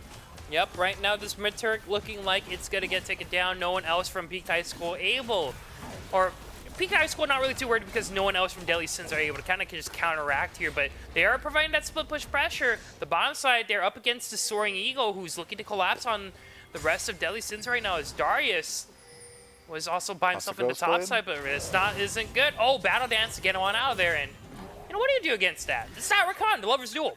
Yeah, no, definitely. I will say this much. Sloth has definitely tried to make his mark on the game and have some engages. You see him in 0-1-5 scoreline. Definitely very good for Rakan. However, it's one of those things where, okay, the bot lane's doing good, top lane's doing good, but the jungle mid synergy has not really been there. And honestly, Pride is the one that needs to start shaping up his gameplay if he wants to be able to keep his team in the game. Oh, speaking of shaping it up, he takes out Peanut Butter like it was nothing. That is jelly for the rest of Pekin High School. Is now they might be in a little bit of trouble. Team are going to be forced to flash out, but here comes the Warwick. And meanwhile, on the bottom side, that's going to be Zed looking for a solo kill. But the Darius gets the duck. It's a 1-for-1 trade over the bottom side of Delhi. Since in Pekin High School, they're going back to back, pulling punches on each other. But in the end, Delhi Sins, they have the advantage. It's 3-1. Yeah, it's a support in a jungle outside of Peaked High School versus Deadly Sins 4v2 at this point. They're going to be able to push this in. I think either try to turn for the Baron or go for the Dragon at this point. Looks like they're going to go for the bot side and go for the Dragon. But what I talked about earlier with the Annie, all you have to do is land that Tibbers, and that's exactly what she did. That's what opened this up. Yep, and that is exactly what Pride needs to do. No matter how behind Annie is, she's still going to have that utility to do her job. And all she has to do is flash forward and dump a bear on top of someone who's looking squishy. That's exactly right. And on top of that, once she does that, there's a lot of guaranteed CC follow-up. You have the grand entrance from Rakan. You definitely have the Xayah with her root collar. You're able to call the feathers back, sorry.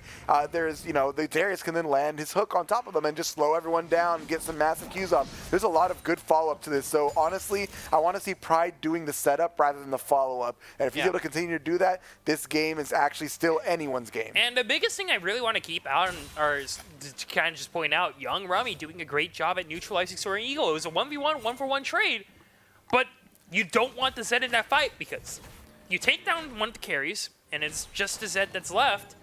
If the Zed's down, what do you have left? The team of Warwick and Nautis, right? There's no damage, and that's a great job by Young Rummy being a sacrifice for his team. There's another dredge line. Wow, that was quick. Another catch-up by Peak High School. They're doing a great job at splitting up Deadly Sins, but look at this. Infinite Duress going to be going in, but immediate stun coming out. But look at this in the backline. Zed going to be looking to see if he can do anything. No better storm. No better storm indeed for the Xayah, and she's going to be in a little bit of trouble right now. But look at this. Green looking to turn this one around, but Deadly Sins right now looking to see if they can put up another one of a fight. It's a 1-for-1, 2-for-2, a 3-for-3 trade, it looks like, for the Peaked High School and Deadly Skins. They take another deadly set of blows in Peaked High School. They have to back out. This game is exciting to watch, my man. Oh, my. I can't contain myself at this point. This is just exciting. Team fight after fight after fight. People are using their skills perfectly right there. Pride was there to try to protect the Xayah. Unfortunately, Xayah still went down, but still able to get the return kills for them. It's definitely going to still be anyone's game. 38.9 thousand gold for Peaked High School, but honestly, that lead has been cut down. At one point, it was almost 3K. Now it's only 1.5.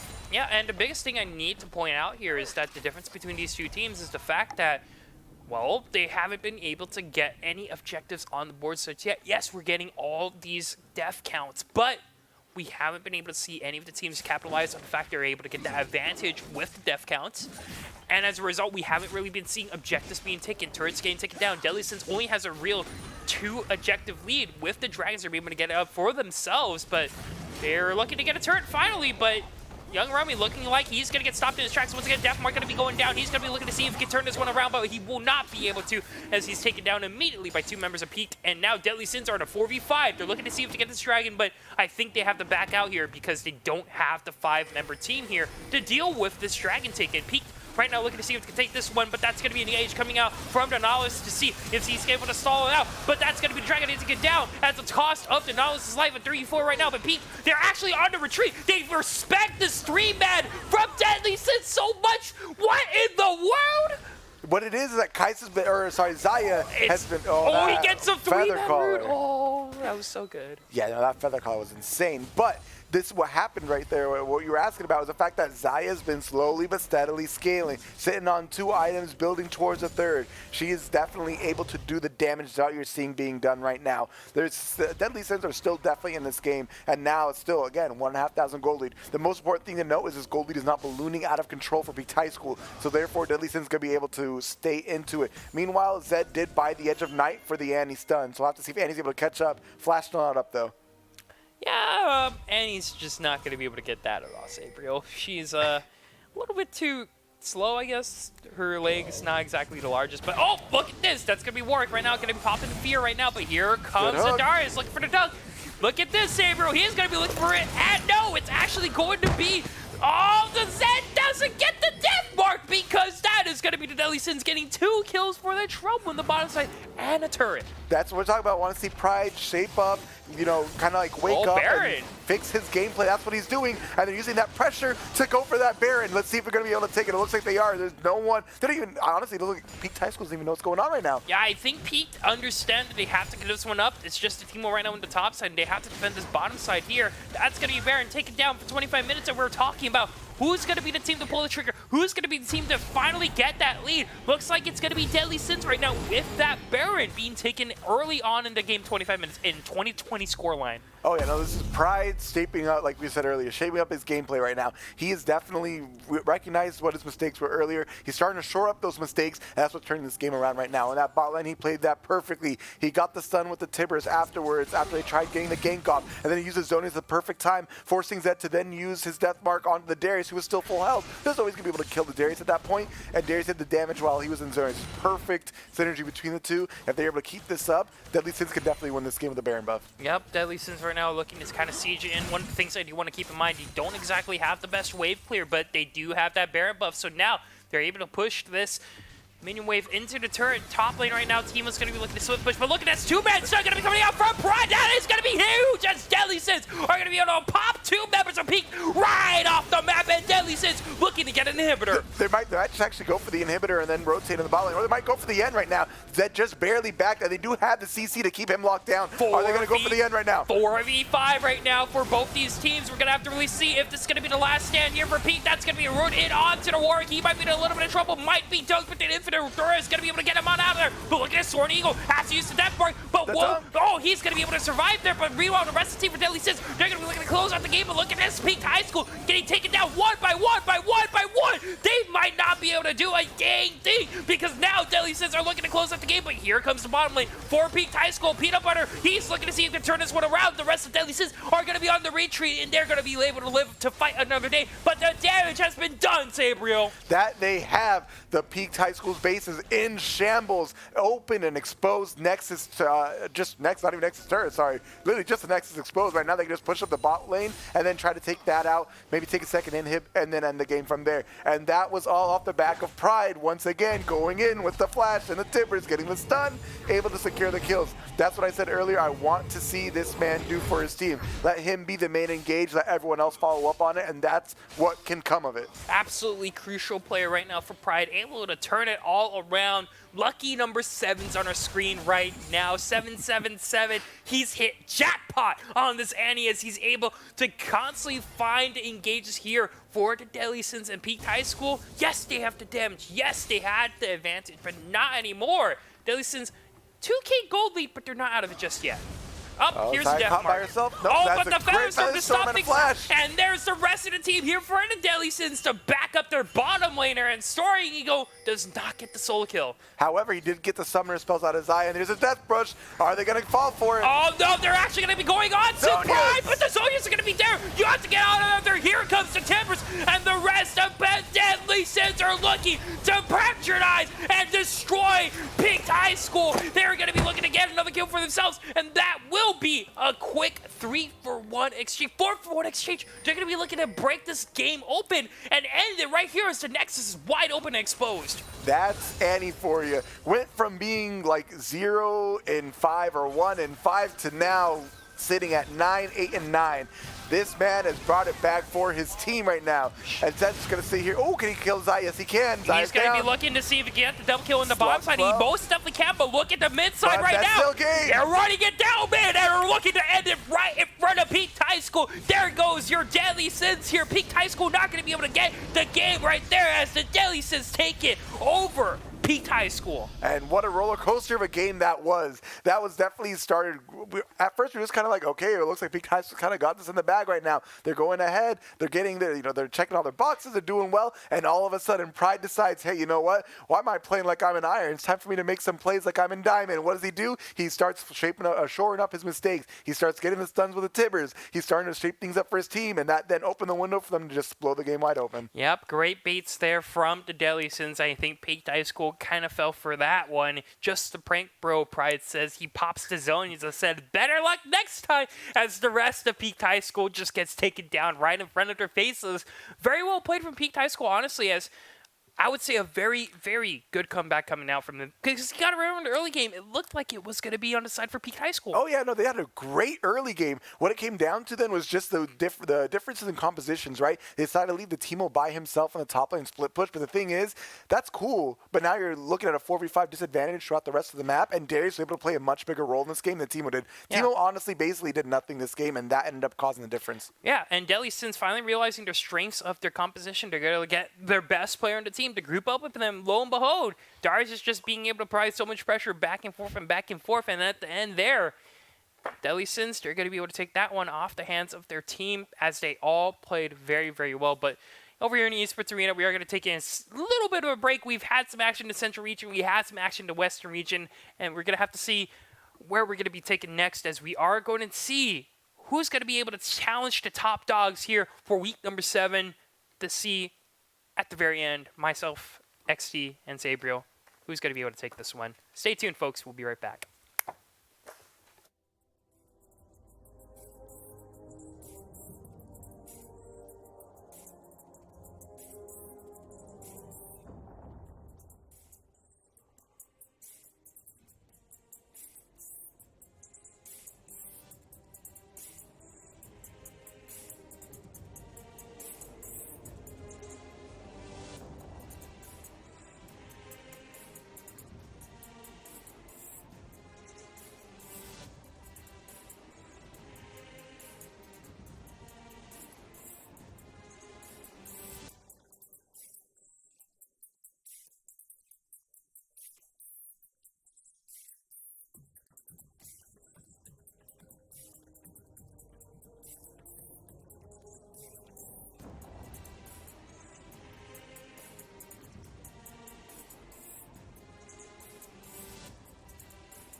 folks, and welcome back to Esports Arena. My name is XT, and I'm joined here with Switch. Yo, what's up? In the flesh. Yeah, in the flesh, we made a little bit of a switch here.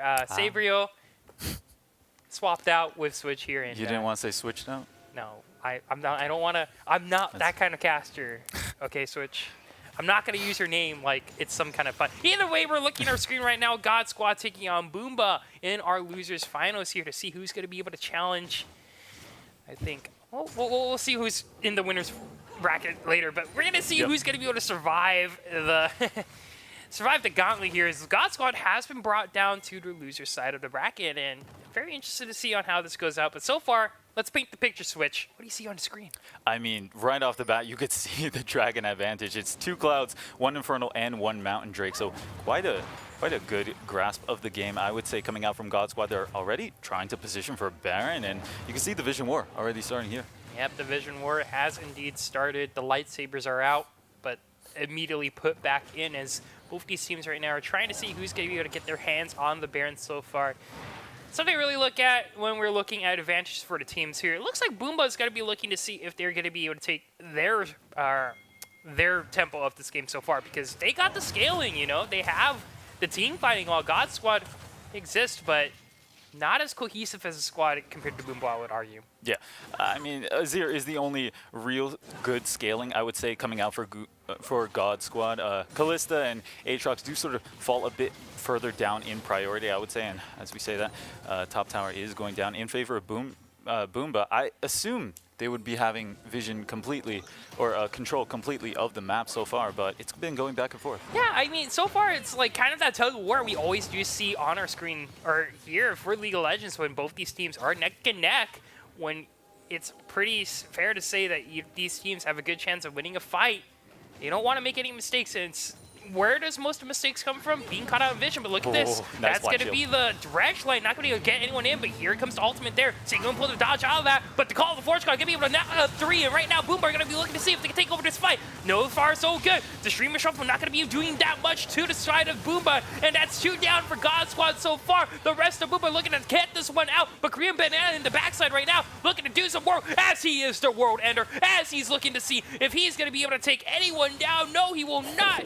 Oh, eventually, slowly but surely, he's going to be forced to revive, but so far it's a 2-for-2 or 2-for-3 trade. God Squad actually coming out from that one on top. Yeah, and I think a very important part of that was the Kalista staying alive. She was able to DPS most of the time, while on the other hand, unfortunately, Jinx falling a bit down there prematurely. And overall, it was a relatively even trade, but I was sort of expecting Boomba to have the upper hand here, right? We talked about it's 25 minutes in. They should be going upwards in terms of their power so far. Yep, and upwards indeed. Right now, both these teams looking to see if they're going to be able to continuously get the lead if they want to continue to be in the tournament here today. And God Squad right now has been able to close that lead. Now they've tied up the GOAT after being 2K down, but Boomba, still a composition we have to really worry about. Boomba Blood especially on that Vladimir. Yeah, his scoreline might not be as convincing, but Vladimir's still able to do high burst damage to really mess with Azir and Kalista on the other side for God Squad.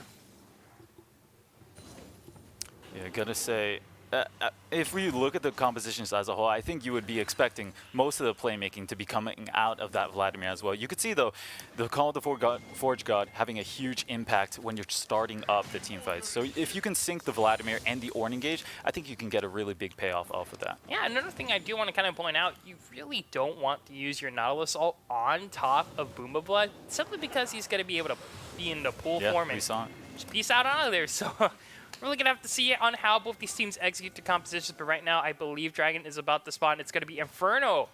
And God Squad looking to see if they could deny the 5th Drake of the game away from Boomba.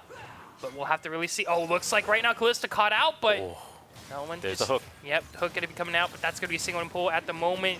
Nothing going to be coming out just yet. Great start binding onto Kalista, and this could be the fight right now. Kalista's going to be in a lot of trouble, taken down by Boomba time, and now the rest of Boomba are looking to see if they can clean this one up. A double kill right now coming out from the Vi here, as that is going to be the Azir ultimate. The Emperor's Divide to see if he's going to be able to save this team. Acro's going to be going down the Stumpy right there, and Boomba 3 for nothing. They take that one. They're not taking the Dragon Center, looking to see if they can take the Baron And I think this is the right call, too. And it all started from a sick snare coming out for the Morgana. She got the Callista. It was the call of the Forge God to engage on a very unprepared God squad. They did not want to take that fight. Unfortunately, while retreating, they did lose 2 other members. So that is just straight up going to be the Baron over to Boomba. Yeah, Boomba are going to be very happy with this one, continuing to push their advantage in neutral objectives here.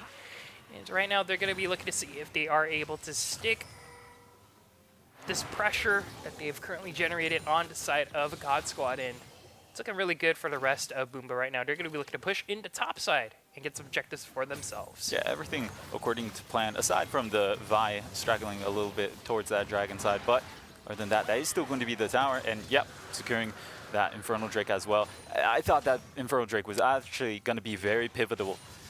I mean, on one hand, you could have God Squad evening out the Infernal Drake advantage. On the other hand, if you give it over to Boomba, they already scale quite fantastically, so it just looks to be going better and better for Boomba as a whole. Dude, they have 5 dragons under their belt. What?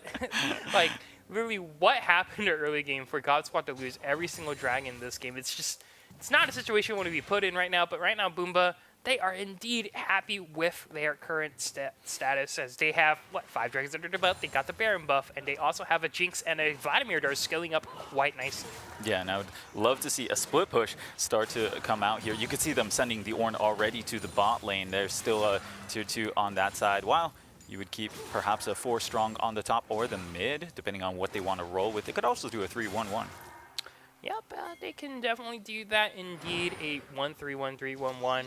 1-1-3. Whatever combination you want. Yeah, whatever works for you. And Korean Banana trying to go in there, but won't be able to find anyone just yet. And what I really want to talk about is just Aatrox. Okay, we've been seeing the Aatrox kind of pop up here and there with his recent buffs in 9.9, but how do you really value him towards the late game? I actually think it completely depends on who's engaging the team fights. You could see if, fight coming out. Oh, Nautilus right now looking to see if he can do anything about this fight, but won't be able to do anything as he's in the middle, as that's going to be Callisto taking down Boomba right now, looking to clean everything up. And all right, we were going to be talking about the Aatrox, but instead, let's talk about the fact that Boomba are looking to wipe away God Squad from this tournament. They are 5-man strong, and the only one left is going to be D-Gates, D-Bear, the Udyr on the side of God Squad. I don't think it's going to matter or mean anything at the very end. God Squad, they're going to be looking to get taken down by the Boomba strong, the Boomba 5. They're looking to Boomba this game right out of existence to switch. What an exciting way to start off our cast here into Losers Finals in the Central region here for Esports Arena. We came in at like 24 minutes. And 6 minutes later, it's over. Boomba just decided to control the game. They took the Baron and they came in for the win. That last team fight, Jinx untouched the entire time. And once again, the average game time still continues to be around 30 minutes. It's been really exciting. But now on our screen, we finally have the switch. The man, the myth, the legend himself joining us here today on Esports Arena down in Orange County. It's been great having you. Thank you, my guy. Thanks for coming out here. And per usual, very exciting games here in Esports Arena as the action never stops here for some reason. Seems like, yeah. I'm very happy to be seeing the more games coming up soon in the future, right? Yeah, but we have plenty of more left. You know, once again, the Losers Finals, they may have taken down one team, but they have one more in their way to go if they want to face, you know, the Asian imports down into Central region. And while in the Western region, it's going to be Fruitling in the the E-Boys, right? So we really have to wait and see. We have very interesting names here, Switch. I'm sure you're going to be a big fan. But we are going to be taking a quick little break here, but when we come back, we're going to be looking to see who's going to be next on our list in Esports Arena. Don't get anywhere. Stay tuned.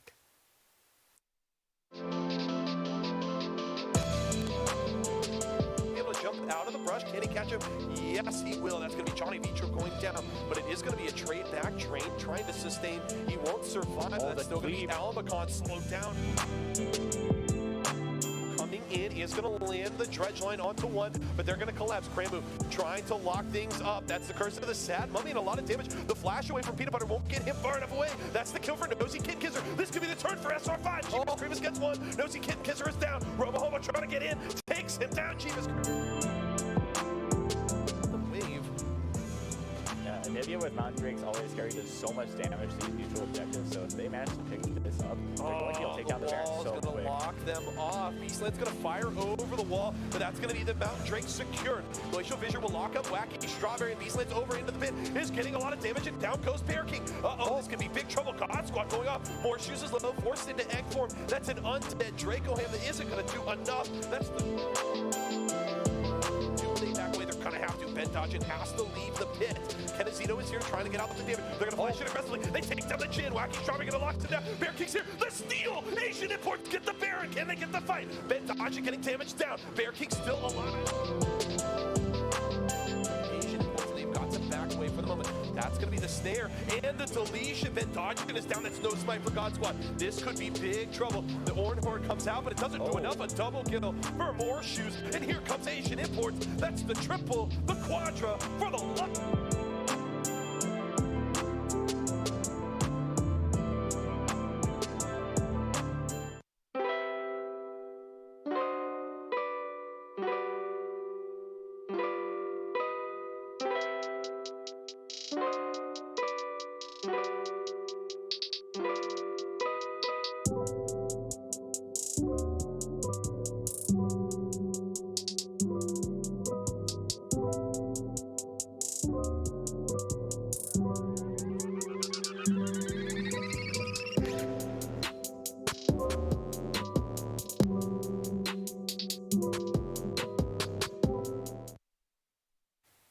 Hello, everyone, and welcome back to Esports Arena down in Orange County. My name is XT. I'm joined here with Switch, and it has been an honor to have you on board here today.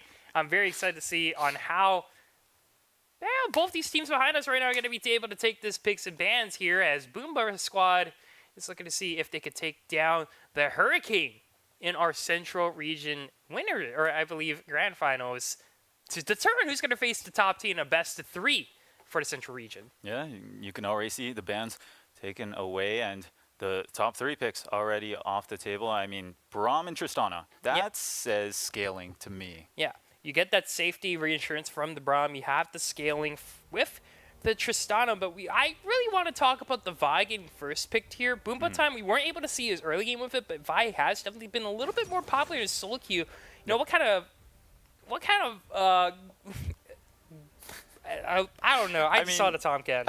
I mean, I think that's what warranted the Tristana pick. It's seeing the Vi and then saying, okay, cool. If I'm playing an AD, I need an escape. And I think that's why the Tristana was taken out. You can queue up the rocket jump, and that will not get interrupted for the most part. There are some wonky interactions there, but for the most part, rocket jump is very safe. And Tom Kench, as well taken. Now, this is the new Tom Kench, by the way, because this is 9.9. So that would mean he has more agency, but that W cooldown is much higher. Yeah, we have to really talk about Tom Kench, who many people would argue he's been kind of gutted. His identity definitely has changed a lot. You know, he's not that safety, you know, that what's we call it, that safety net anymore. Yeah. He's more of kind of an aggressive anti-tank kind of person now, with his ability to kind of just lock up tanks, do that % damage, and just be able to disrupt your form of engage with that Devour instead of playing that safety net, because once again, you get automatically slowed, right? You're grounded. You're grounded, essentially, and you basically can't carry your teammate to safety, right? So a very different playstyle, I would say. I would definitely say so. So, like, his identity is still very similar, but his play pattern completely different. It's not revolved around that Devour. Now, Ari, another pick that has been seeing a lot of success in solo queue, Glacial Augment as well. I'm expecting to see Glacial Augment, though it's not always necessary. You could go for something more aggressive, like an Electrocute and a Kali. That is a flex pick, by the way, because we have been seeing that, especially in MSI, in the top and the mid lane flexed around. Yeah, right now we're looking to see if this is going to be a utility-heavy Ari or that Assassin Electrocute Ari. But one of the things I do want to bring to your attention, folks, that Kali, 100% pick ban right now in MSI, and no surprise she's going to get picked out here. What makes her powerful? I mean, the fact that you can put down the Shroud and not have a care in the world. You know, you can weave in and out. Under tower, not anymore, but the fact that you have that safety. So if you get ganked, if you're in the middle of a team fight, you can actually hang around backliners and eventually go to kill them as well. You have some good mobility as options. You have the Gunblade in your build order that does give you the active slow as well. She's just a bag of fun, I would have to say, as an AD carry main. Well, speaking of a bag of fun, that is a Zach. That is a bag of fun. Yeah, a blob of fun, I would argue, Switch. And Zach has been a very controversial tank champion. I know right now there are two champions that kind of overshine him, which is that Sejuani and the Zach, or Sejuani and the Skarner right now, in the tank department here. But the Zach, that's going to be the primary form of engage here. But over on the other side, Boomba, they lock into Jin Zillion. I see Jin's actually a lot more now that we've seen a couple of buffs to him. I know the Dancing Grenade has been buffed a bit as well as the Curtain Call execute damage, and that could be a pseudo engage. The Zillion giving safety to the Jin, and final pick, it's the Talon, the solo queue menace himself. Yeah, the Talon going to get locked in here. We are going to be seeing that Akali top, so seeing the flex come into picture here, but now that's the Tahm Kench in the top lane, and a lot have argued that this is where Tahm Kench now is going to belong, simply because he doesn't have the support safety anymore. It's time to use his aggression and be kind of like an anti-melee pick here. And I actually really like it into this matchup, or I think it would work out for Tahm Kench. He does have that thick skin regen to deal with all of Akali's poke. Akali doesn't have mana to deal with. She actually has energy, so it keeps restoring over and over. But Tahm Kench, hopefully he can weather the storm that is Akali's early game. His Q as well, I believe it's gotten more slow, more range as well. So you can set up ganks with that. And you have a Vi as well, a very aggressive early jungler that could be very devastating when she comes to gank. Right, but with every strength of a champion, there comes to weakness. And the first thing I want to talk about, that mobility. He's not going to be as agile and mobile compared to most champions. And Zach right now, if he goes for that top lane gank, he's basically a sitting duck. I would have to say so, yeah. And I mean, we could see a lot of pivot in that top lane. I was more interested in the mid lane, though. That is, I believe, Ahri and Talon, which is explosive as it gets, I would say. It's either Ahri assisting in a gank that she's getting, or Talon roaming around, destroying the side lanes. And I think you do have some vulnerable side lanes that you can take advantage of if you are the Talon going into the game. Yeah, and definitely, speaking of a vulnerable team composition, Boomba, yes, they have their strengths, but they're also very prone to getting snowballed on, especially with going to Hurricane right now. Having basically a composition with what? You got the Assassin, the Kali, you got the Talon, you got the heavy engage with the Zac, and you have the scaling with the Tristana. You got a lot of things working for you, so I'm very excited to see what the playmakers do. And if all else fails, you do have that safety net in the bot lane, right? Tristana, Braum, that's so tough to deal with, especially towards the late game, which Tristana gets so much attack speed. To have that work in synergy with the concussive blows is definitely something that is fearsome. Yeah, but over on the other side, the Boomba squad, one of the things I do want to kind of talk about was that last pick, Zillion. And that is going to provide actually a whole lot of safety, that Chrono Shift being a huge part to kind of deny that that early kill in team fights. How do you think the Zillion is going to be able to fit in against that composition coming out from Kona Hurricane? Right, because it is two assassins on the other side. So I think the Zillion does have a lot of sense to it. However, it's going to be tough because Zillion doesn't necessarily peel, right? Zillion doesn't push away enemies. If anything, he just gives your AD carry or whatever squishy that you have a GA, right? But that does not help them really get out of harm's way, I would say. So when a Talon, when an Akali is sitting on top of you, having that GA might not always be the best thing. I would love to see aggression coming out from that team so that they can push away all those aggressors. Yeah, thankfully it's no Zillion Kindred, as that is a very popular duo here, I believe in NA. Yeah. Across all the regions, actually. Yeah, it's frustrating. It looks frustrating as a spectator. It's so frustrating. It's like, I was very happy that the Vi was kind of picked early when I saw. What if it was a Kindred ADC, actually, now I think about it? Ooh. Hang on. It's a big brain you got there. Either way, my big brain is not in that game. It's going to be the players there. And one of the things that, the assassins don't like is being able to get stalled to get those kills. And you got what, Tahm Kench? Yes. He has been nerfed with that Devour, but he still provides kind of that seconds of invulnerability to kind of set up that AoE from the Vi, from the Ahri, and also from the Jhin, potentially. Yeah, definitely. And I think what a lot of players don't really utilize too much, it's the ultimate, right? It's the Abyssal Voyage. You get to bring a buddy with you, and you're going to roam into a different lane. Now, in this current patch, I believe the early range has been nerfed, but the late game range is actually massive. So when you have a split pushing threat on the other side of the team, you can actually take a lot of advantage of it. If you are the Tahm Kench, you bring a buddy over, you kill the split pusher, and you're not really behind in tempo. You can still have time to go back to maybe the mid or the top lane or whatever opposite side of the map you need to get to.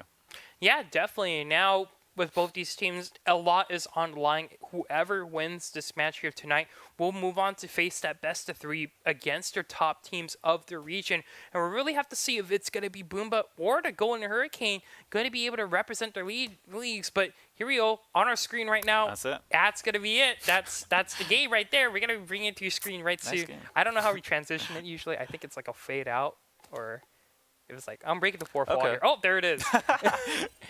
There it is. On our screens right now, we have Boomba taking on the Golden Hurricane. And we saw Boomba earlier, the last moments of taking out, the God Squad. And now they're looking to take down another one with Golden Hurricane. Yeah, and normal start for the most part. Everyone doing the age-old line of skirmish. Don't want to overstep your boundaries. Boomba in the losers bracket, so not trying to make any mistakes at the moment. Yep, neither of these guys wants to take any mistakes, especially when you're against a composition like the Golden Hurricanes, because once again, we have to really consider how crazy this team can essentially snowball. Like Akali, Talon, and It's terrible. Akali, Talon, and Tristan are all players who are looking to kind of just completely snowball out of control. It's going to be very interesting to see on how both these teams kind of work things out. But here we go, folks. We're going to be heading into game number 1 here as leeches have started up and teams are going to be heading into their lanes quite soon. Yeah, overall, both junglers starting on the same side of the map, so they might meet towards that top side. Now this is 9.9, so the scuttle is a bit delayed. I believe coming in at around 3:15 or something along those lines, but both junglers will be level 3 by that time. Yep, definitely. And now we're going to have to really wait and see where the junglers are going to be able to go first. I definitely do have my eyes on Zach, though, in terms of kind of just surprising your opponents. I think Zach just does a great job on that. Oh, I love it, especially as a counter engage, I would say. When you're getting sieged up, if you have a Zac on your team, it's so fearsome to deal with. And I think if teams that are trying to siege against a Zac composition, if they do not dot their I's, if they do not cross their T's and ward those side lanes or ward the jungle that they're trying to siege into, they can get punished very hard by Zac. He can slingshot in as well as use that ultimate to bring a couple of frontline members into his team. Yep, definitely. And now we're going to be looking to see now both these teams are going to be able to kind of utilize their tools essentially to carry this game forward, I guess. I'm really excited to see Vi, though. We haven't really seen Vi a ton, especially with her given recent mini rework, I would say. So I'm very excited to see on how she kind of impacts this game, especially when, she's never really been a jungler in Season 9 that has seen a lot of spotlight. Yeah, unfortunately, too, because, okay, personally, I'm a Vi main. Okay. And I really like the changes that came to her, but she's just not as strong as I thought she would be at the moment. I think a lot of her kit relies on snowballing, unfortunately, because she has no safety to her. It's just all go in, go in, go in. Hopefully you're proccing that shield as much as possible, and I think that's what it's going to come to when you look at Boomba time. He does have the targets that he can lock down, right? The Talon, I think if you lock him down with the Assault and Battery, he has basically no escapes aside from popping the ultimate, and he could be a vulnerable target for the Vi to look to. Oh, here we go. Hey, predictions. There it is, but the Talon just leaps over the wall like Assassin's Creed, and he's going to be able to get on out of there quite safely. Going to Hurricanes. They'll live with that one, as that was Boomba time, looking for the time of his life. Yeah, but unfortunately, it's just a waste of time in that regard. It was just one punch and goodbye, sir. A one-punch Vi. That's a good skin. That's yeah. good. You should get hired. I should. But I'm not, because, once again, my brain is not as enormous as people would perceive it as. I'm actually Tiny Brain XD. That's unfortunate, to say the least. Yeah, very unfortunate. But that's quite all right. You'll get more chances in the future. I'll get there eventually. All right, well, looking at our screens right now, top lane matchup, we got Tahm Kench and Akali. Not exactly the most exciting matchup, but I guess it's kind of an interesting matchup. Oh, look at this. Vi right now going to be looking for a gank, but there is the Braum safeguard. He's going to be able to leap on out of there. Thanks, Tristana, and he's going to go live for another day. And it's such a safe lane. Tristana, Braum, you get the Tristana rocket jumping out, and then the Braum right behind saying, hey, I'm right with you, brother. And Brother! And that is a safe escape coming out of the both of them. And rightfully so, right? What they're trying to achieve in the lane is just coming up ahead on farm against this, I would say, high harass lane in the form of Jhin Zillion. Zillion is such a pest, I gotta say. He lands one bomb, and if he lands the second, it's an AoE stun around you. It's really difficult to deal with, especially playing with that Fog of War and the brushes. Yep. Rush is pretty deadly. Time bomb landing again. Oh, there it is. I saw. Switch was just nodding in disapproval. He's like, I can't believe you've done this. Oh, but look at this in the mid lane right now. It's going to be the E coming out from the Zac, and there it is. The first blood going to be coming out on the Hail Baby. And just like that, I mean, it was a very low on HP blood Ahri, and it just a smite, a couple of skills, and you end up picking up the kill. And on the person that you want it to be on as well, the Talon needs to snowball this game and needs to make sure that he's influencing the entire map with his roaming potential. Yeah, either one of these guys are perfect candidates against snowball, but I will take a Talon gladly, especially mid lane. Being the shortest lane, being able to kind of provide pressure on the top and the bottom sides of the map makes it a great place to start here. Elastic Slingshot, though, coming out from Steins Gate. A very great start to a mid lane jungle synergy for Golden Hurricane. And that probably just gets deadlier and deadlier. You got to think, I mean, the Zac Slingshot coming out of Fog of War, you get a quick re-engage with the Talon as well, and yikes, some people can just pop off of that, namely Blood here on the Ahri. Yep, he also has that Tiamat on that Talon right now, so he's going to be able to shove that one early, and like you said, he wants to pressure other lanes. What better way to do it than to clear the wave extremely fast with that Tiamat? That's very true, and still is getting zoned out a little bit, but you can see right there, shoving it out and going to go into that Fog of War. That is a great habit, by the way, for mid laners to learn. It's shoving out and then just going into Fog of War. You don't even have to do anything. You could be on on your phone or whatever, but as long as you're in that Fog of War, everyone on the enemy team's like, yo, where's Talon? Where's he at? Where'd he go? Where'd he go? Start sweating. Blizzard's like, oh my god, you're panicking. Oh, look at that, though. The double bomb combo on the Foxy Grandpa. We're not going to be able to take him out just yet, but man, what an annoying lane. The Jhin Zillion. Oof. Hey. It's out. I've already said enough, but it's not a fun lane to be going up against. Yeah. I would say, especially, a lot of people forget this, but when Jhin wins a 2v2 trade, he doesn't have to get any kills. But as long as he's ahead in HP, he starts up that curtain call, and that's a lot of damage that you're forgetting to calculate, you know? You go back with 200 HP, you're like, whew, that was close, and then you die because of the curtain call. Yep, look at that bot lane pressure, giving Boomba a bottom lane Drake. That's going to be the Cloud Drake for them. Oh, here we go, something there. Yeah, that's going to be some action. Solid battery along with the Q. That is going to be the Talon. Maybe Danny take it down. Oh, yes, Boomba time takes that one. Thank goodness for the red buff. Talon, going to get neutered for now, but he should be coming back with vengeance. But still, Boomba takes that victory for themselves. And there we go. Boomba time already identifying that that is a primary target for your Assault and Battery. You can get it onto the Talon. If he doesn't have any walls that he can jump over immediately, it's going to be a bad time for him. You can see it right there. Unfortunately, walking into some vision that he did not fully know was full of enemy members, I suppose. Yep. So right now, Boomba going to be looking to see if he's going to be able to, well, do anything with this lead right now. Or not really a lead, but more or less a mental lead, I guess. I want to look at the top lane real fast, and Bubble Buddy right now is definitely having a time of his life. Yeah, both of these top laners. Time of their lives. They're just farming out. They're just trying to see who gets the candy minion first. Oh, look at that. Would you believe it? I actually talk about this a lot, but there's like spectator syndrome, where like the spectator client loves top lane. You know, when they're just doing like 1v1s at like 90% HP, it's like, yo, look at that. Look at the mechanics. It's the faker montage, but they're not actually doing that much. Look at that. The spectator client's like, wow, do you guys see this Malphite Scion doing no damage to each other? Wow. Tristana Jinx going for the trade there, doesn't matter. Oh, look at the Scion going in. The spectator client has a weird accent, I gotta say. I know. Spectator client like the tongue, dude. And every single time they go for the tongue lash, literally, we see the Spectre kind of go know. top. I Look, can't he's going to do it again. All right, no. He'll go back top again eventually. Did Watch. you tell me you didn't want to see more of it, or? I mean, I don't know about that one, but... That's all right. They'll have their time.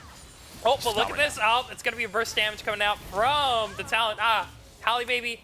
Well, That was a classic Talon mid lane play. unfortunately, had 2 more charges Yeah. of the Spirit Rush, but just the burst coming out from Talon, a lot of people don't expect it because, actually, even though I think Talon is a solo queue menace, not a lot of people want to put in the time. Oh, but look at this. Survive looking to be a menace in the bottom lane right now. That's going to be the safeguard being interrupted by the double bomb. And here comes Here the it current is. call. The 1, the 2, the 3, and that's a miss. That's not going to get anything. But either way, Boomba with great gank in the bot side. You hype me up, and then it was the drop. Yeah, Right? it's like when the camera pans over to Jin, it's like, all right, That's you're not true. getting that.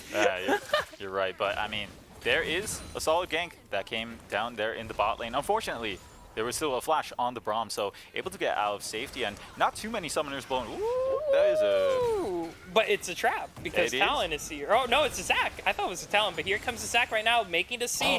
He's going to get that Spider-Man, but he won't be able to get it. Oh, the Divide missed the wall hop. But in the meanwhile, we don't talk about we don't that. talk about that, but the Golden Guardian, or Golden Hurricane, sorry, going to be able to walk away from that one.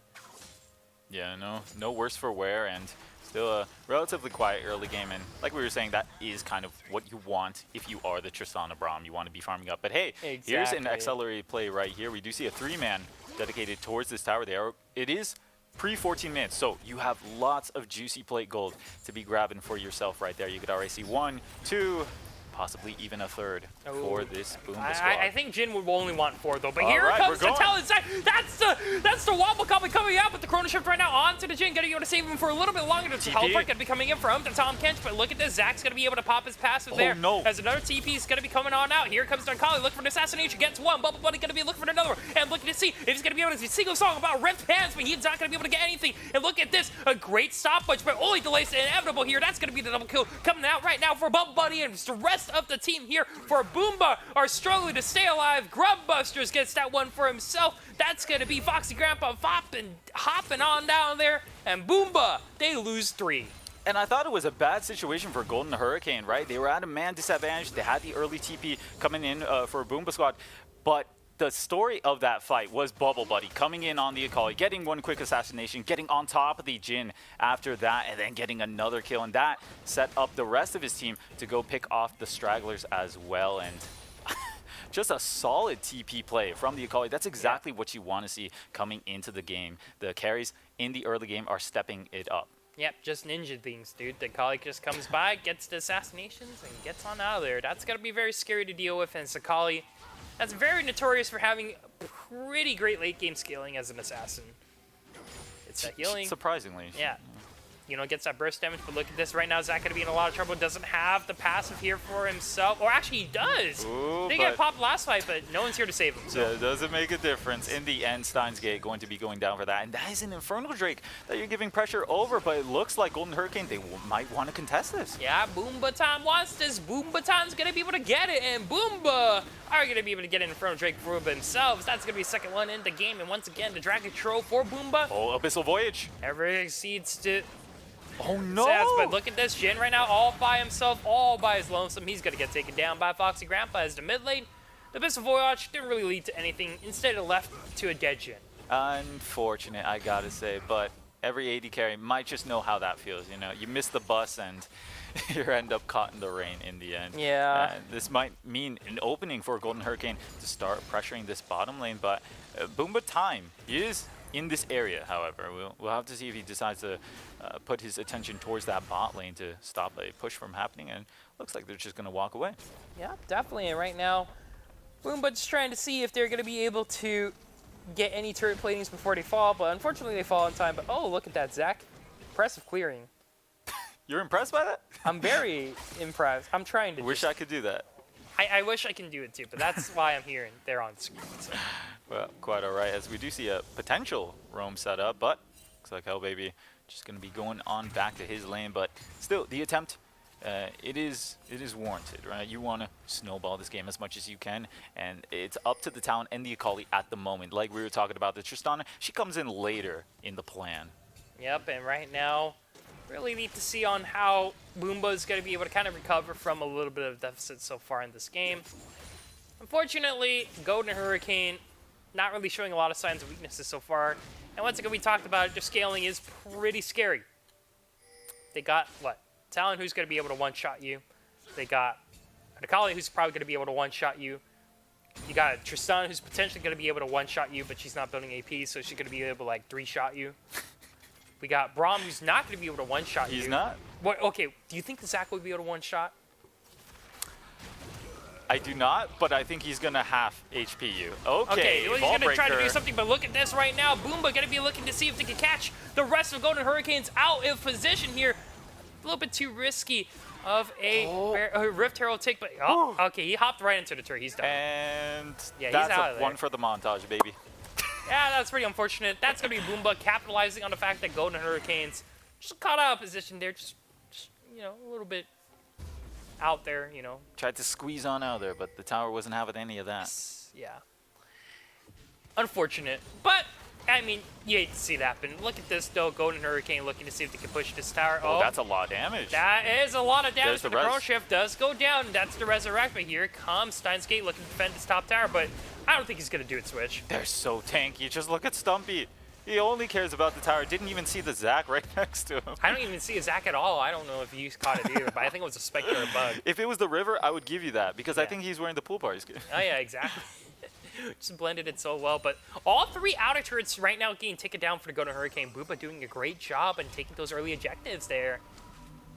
That's a proactivity that you want to see coming out. Look, they have Rift Herald as well. Oh They are impressing me. Here comes the slingshot in, but but the Zac is all by himself, but the Akali is waiting in the wings, looking to see if she could jump in there, but I think she's going to just leave Steins Gate to get on out of there. That's the cancellation of a new season there, and now Akali actually walking in, almost getting popped there, but Bubba Buddy lives on. yeah, Akali's Junjibit getting the better of her there, so decides to walk away. But unfortunately, it was Steins Gate going down a little bit too overeager to stop that Rift Herald play, and how could you blame him? You want to keep control of the game at the moment, but right now it is around a 1,000 gold lead for the side of Boomba. Yeah, Boomba's just Boomba. I don't know what Boomba means, but Yeah, I doing thought it was a something. verb, then I thought it was a noun, but you know what? It could be I think anything. it's a noun. Okay. You can't say you're Boombud or like Boomboing, Boombaing. I want to hear that in the don't know. play-by-play. I'm not saying that. I don't even know what it means. Like at this point, if like Boomba is just that is a term. You know what? You can like talk about Golden Hurricane. It's like they're running him down like a hurricane. Yeah. Oh, look at that though. Vault Breaker to be able to take that Rift Skelter, but the rest of Golden Hurricane right now looking to be a natural disaster to this vibe. But Nice charm. Charm gonna be able to land onto the Braum, but he's gonna be able to leap on out of there. But it's not done just yet. There comes the Root. And now new challenger enters the fray. Steins Gate looking to see if he's able to play anything as a Zac, but won't be able to find anything. And Golden Hurricane, they come out and handed. Both teams just feeling the ground for the most part. Trying to see feel how. water. Yeah, that's right. They're trying to test the temperature. You know when you're about to go into a pool and you're like, how cold is that cold? Yeah. Yeah. Or how hot's the jacuzzi and you like burn your finger. You don't do toast? That's what they do in the cartoons. I do my head.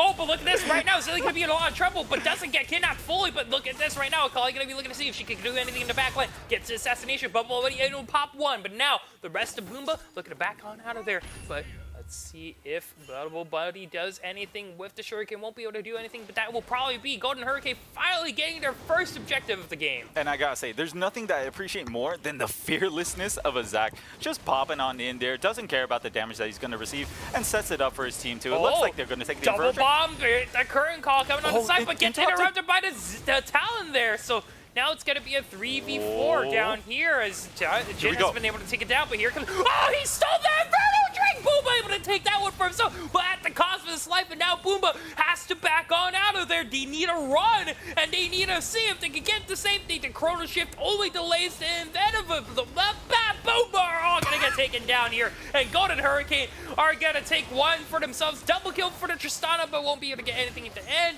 But look at this right now. Okay. Oh, the tongue! Stumpy actually able to take the tongue on some right there. So that's going to be a 3v3 for 2. But Another neutral ejector coming under the belt for Boomba. And a 6 Might Steal coming out of time. That earns them their second Infernal Drake. And when we were talking about the scaling, we said, oh yeah, Golden Hurricane, they got that bot lane. You know, they got the Tristana, the Braum. That's going to be bringing in the damage in the late game. Hey, going up against 2 Infernal Drakes, that might just change the context of the game as you get into the mid and the late game. And not even a bad trade, I would say. Losing 3 for 2, but getting the Infernal Drake, I would say that is a win as a whole for me. Yeah, that's probably going to be a win for me too. Switch. That is also We are gonna in be a accord then.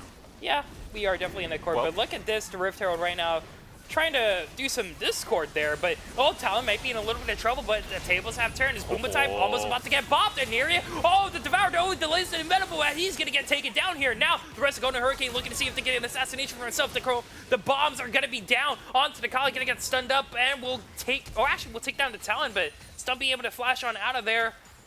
As Bubble Buddy lives with just a sliver of HP, a tower for a 2-for-1 trade, or actually a 1-for-1. Yeah, 1 Or for 2 1. for 1, 2 for 1, 2 for 1. Oh, okay. Right. 2 Yeah. for 1. I mean, mid laners traded over, and you could already see the diving potential coming out for the side yeah. of Golden Hurricane. I mean, the Akali and the Talon in sync coming into that backline. They were able to take out Boomba Blood, but no one else, unfortunately, in the Akali, especially getting focused out there and taken down, or rather, not taken down, but yeah, she got focused out in the end. Oh yeah, being focused out is never something you want at the end there, and Boomba right now are looking to see if they're going to be able to get anything else, but they have to concede mid lane for now. They get the turret, that's more than enough for them. But Foxy Grandpa just got to be able to get that one for herself. 5-1-1 right now.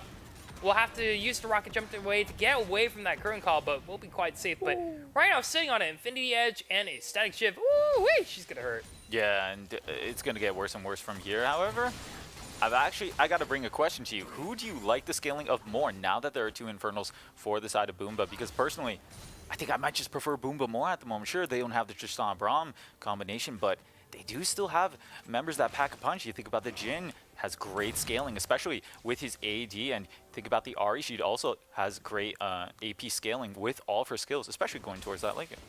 Yep, right now we do see Golden Hurricane and Boomba. It's going to be duking it out one more time. Just trying to see who gets that mid lane farm, but in the end, it just goes to Ahri. But something to really note, we aren't seeing the Glacial Augment Ahri, actually. We're just going to be seeing... Electrocute. Yeah, Electrocute, full Assassin Ahri. Going to be looking to get that AoE damage and squish some people with that Spirit Charm or something. That's what Ahris do. They squish Spirit orbs. people with Yeah, their orbs. with orbs and I whatnot. gotta bring something to your attention, XT. Yes. This is a build that I have not seen yet, but I've heard whispers of in the distance. It's the double IE Oh, for no. Jhin. Oh, it's the double IE Jhin build. I'm told it's great. Trust me. Well, don't trust me, but trust the people that told me. I don't know. I'm gonna have to. This is the first time seeing it. I didn't notice at all. I thought it was like a spectator bug or something, like a Nico. It's not a bug. That's a Nico disguised as an Infinity Edge, dude. It's a trap. That's not a thing. But I can see why it kind of works out. You know, you get that stats, the juicy AD, crit damage, and whatnot. Overall, like, IE is a really good item. Yeah, and that essentially is why Jins pick it up. They just want exactly what IE gives you. They don't care about how the passives don't stack. They want the AD, and they want the critical strike as well. And, I mean, that's the whole package right there. Yeah. I just don't know how many you want of it, though. I've heard 3. 10. All right. Yeah, you 10 want it 10. is. Oh, but look at this. Here it comes. Boomba time, only wanting 1. Holly, baby, gonna get taken down. That was quick work right there. And again, that Assault and Berry, such a deadly weapon against the Talon. They're not going to push any further, rightfully so, after a quick reaction from Golden Hurricane. But you'll take that 1-for-0 trade. Yeah, that's a boom right there. Bah. No, it's a boom. Just a boom. Okay, just the boom. Gotcha. We're all booms here today. Well, a little standoff towards that Baron. We will be seeing that Vision war shortly start to commence forward as we get towards that 30-minute mark. But hey, Mountain Drake first. Priorities are priorities. Yep, Boomba wants to add more to the collection to finish off the Infinity Gauntlet What here. a reaction! Oh, but here it comes, the Baron attempt here. They know. Yep, Boomba Blood trying to do her best to see if he's going to be able to stall this one out. And Golden Hurricane respects the Ahri, actually. Backs out his 4. They understand they can't take it fast enough yet. And that is going to mean Dragon going to get taken down, and Boomba have 4. They just need 1 more, and they have 5. At the very least, Golden Hurricane don't lose anything off of that attempt. However, I did not think it would amount to anything. Once the Ari was there. Oh, Bubble Buddy looking for the assassination there. He's but, going deep. Oh, he gets rooted up by the Boomba bomb there. And Boomba Oh, Stumpy. actually going to be able to get on out there. But it's not Boomba Stumpy, it's just Stumpy. So Yeah, Boomba it's this, not. Boomba that. That actually bugs me a little bit. Yeah. Just a little bit. Just though. a little bit. Yeah, he's the chosen one. That's all right. He's You the can one. tell who the captain is on this ship. Yeah, it's Stumpy. All hail Captain I Stumpy. love Captain Stumpy. That sounds like a great captain's name. Yeah, change your name, Stumpy. Captain Stumpy. I endorse this. Switch, I don't know if you endorse this or not. It gets XT seal of approval. Yeah, there you go. It's like the little Nintendo seal of approval when you get that GBA game, but instead it's me, my face, just smiling at you, just Just laying on it a out, sticker. like, hey, what's up, man? I endorse this. People ask, and then you're like, hey, no, don't worry about it. It's nothing. I endorse you, Switch. You get my seal of approval. So you'll have like a Thank shirt you. with my face on it, like in 2 years.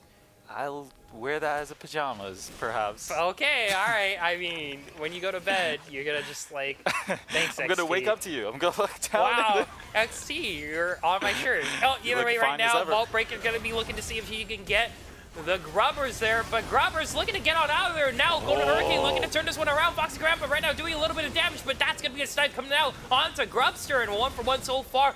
But Foxy Grandpa's still relatively healthy, but here comes Bubble Buddy looking for the Shuriken as the rest. Oh, a Nice. two-man elastic slingshot right now. Great job by Steins Gate. As right now, it's going back and forth right now. Foxy Grandpa looking to get a shutdown onto the Zillion. It looks like Golden Hurricane are about to knock the win out of Boomba at the very end. That's going to be a 4-0, or 4-2 actually coming out for the Golden Hurricane. That's a pretty nice fight there from them, I'd say. That is a very nice trade, I would say, coming in. And finally, we're seeing the Tristana. She has already 2.5 items, and she's starting to take control of the game. If you leave her unattended, she has that lethal tempo as well, so she's going to start ramping up in team fights and cutting through members of Boomba. You can see right there. I mean, Stumpy didn't stand a chance. Well, I have to cut you off there. She doesn't cut people.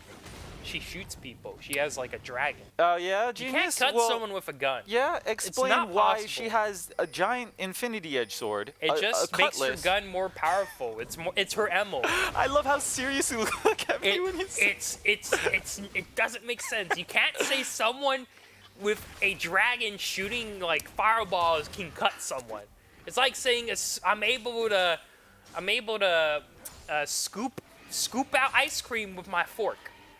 Can't do that. It's be not fair, gonna it's work out. possible. It depends how it won't cold. work. You're gonna stab the ice cream before you can do anything, and then you're gonna try to get the ice cream out, but it's gonna come out in like 4 layers or something. I concede. You can disagree all you want, but you know it's true.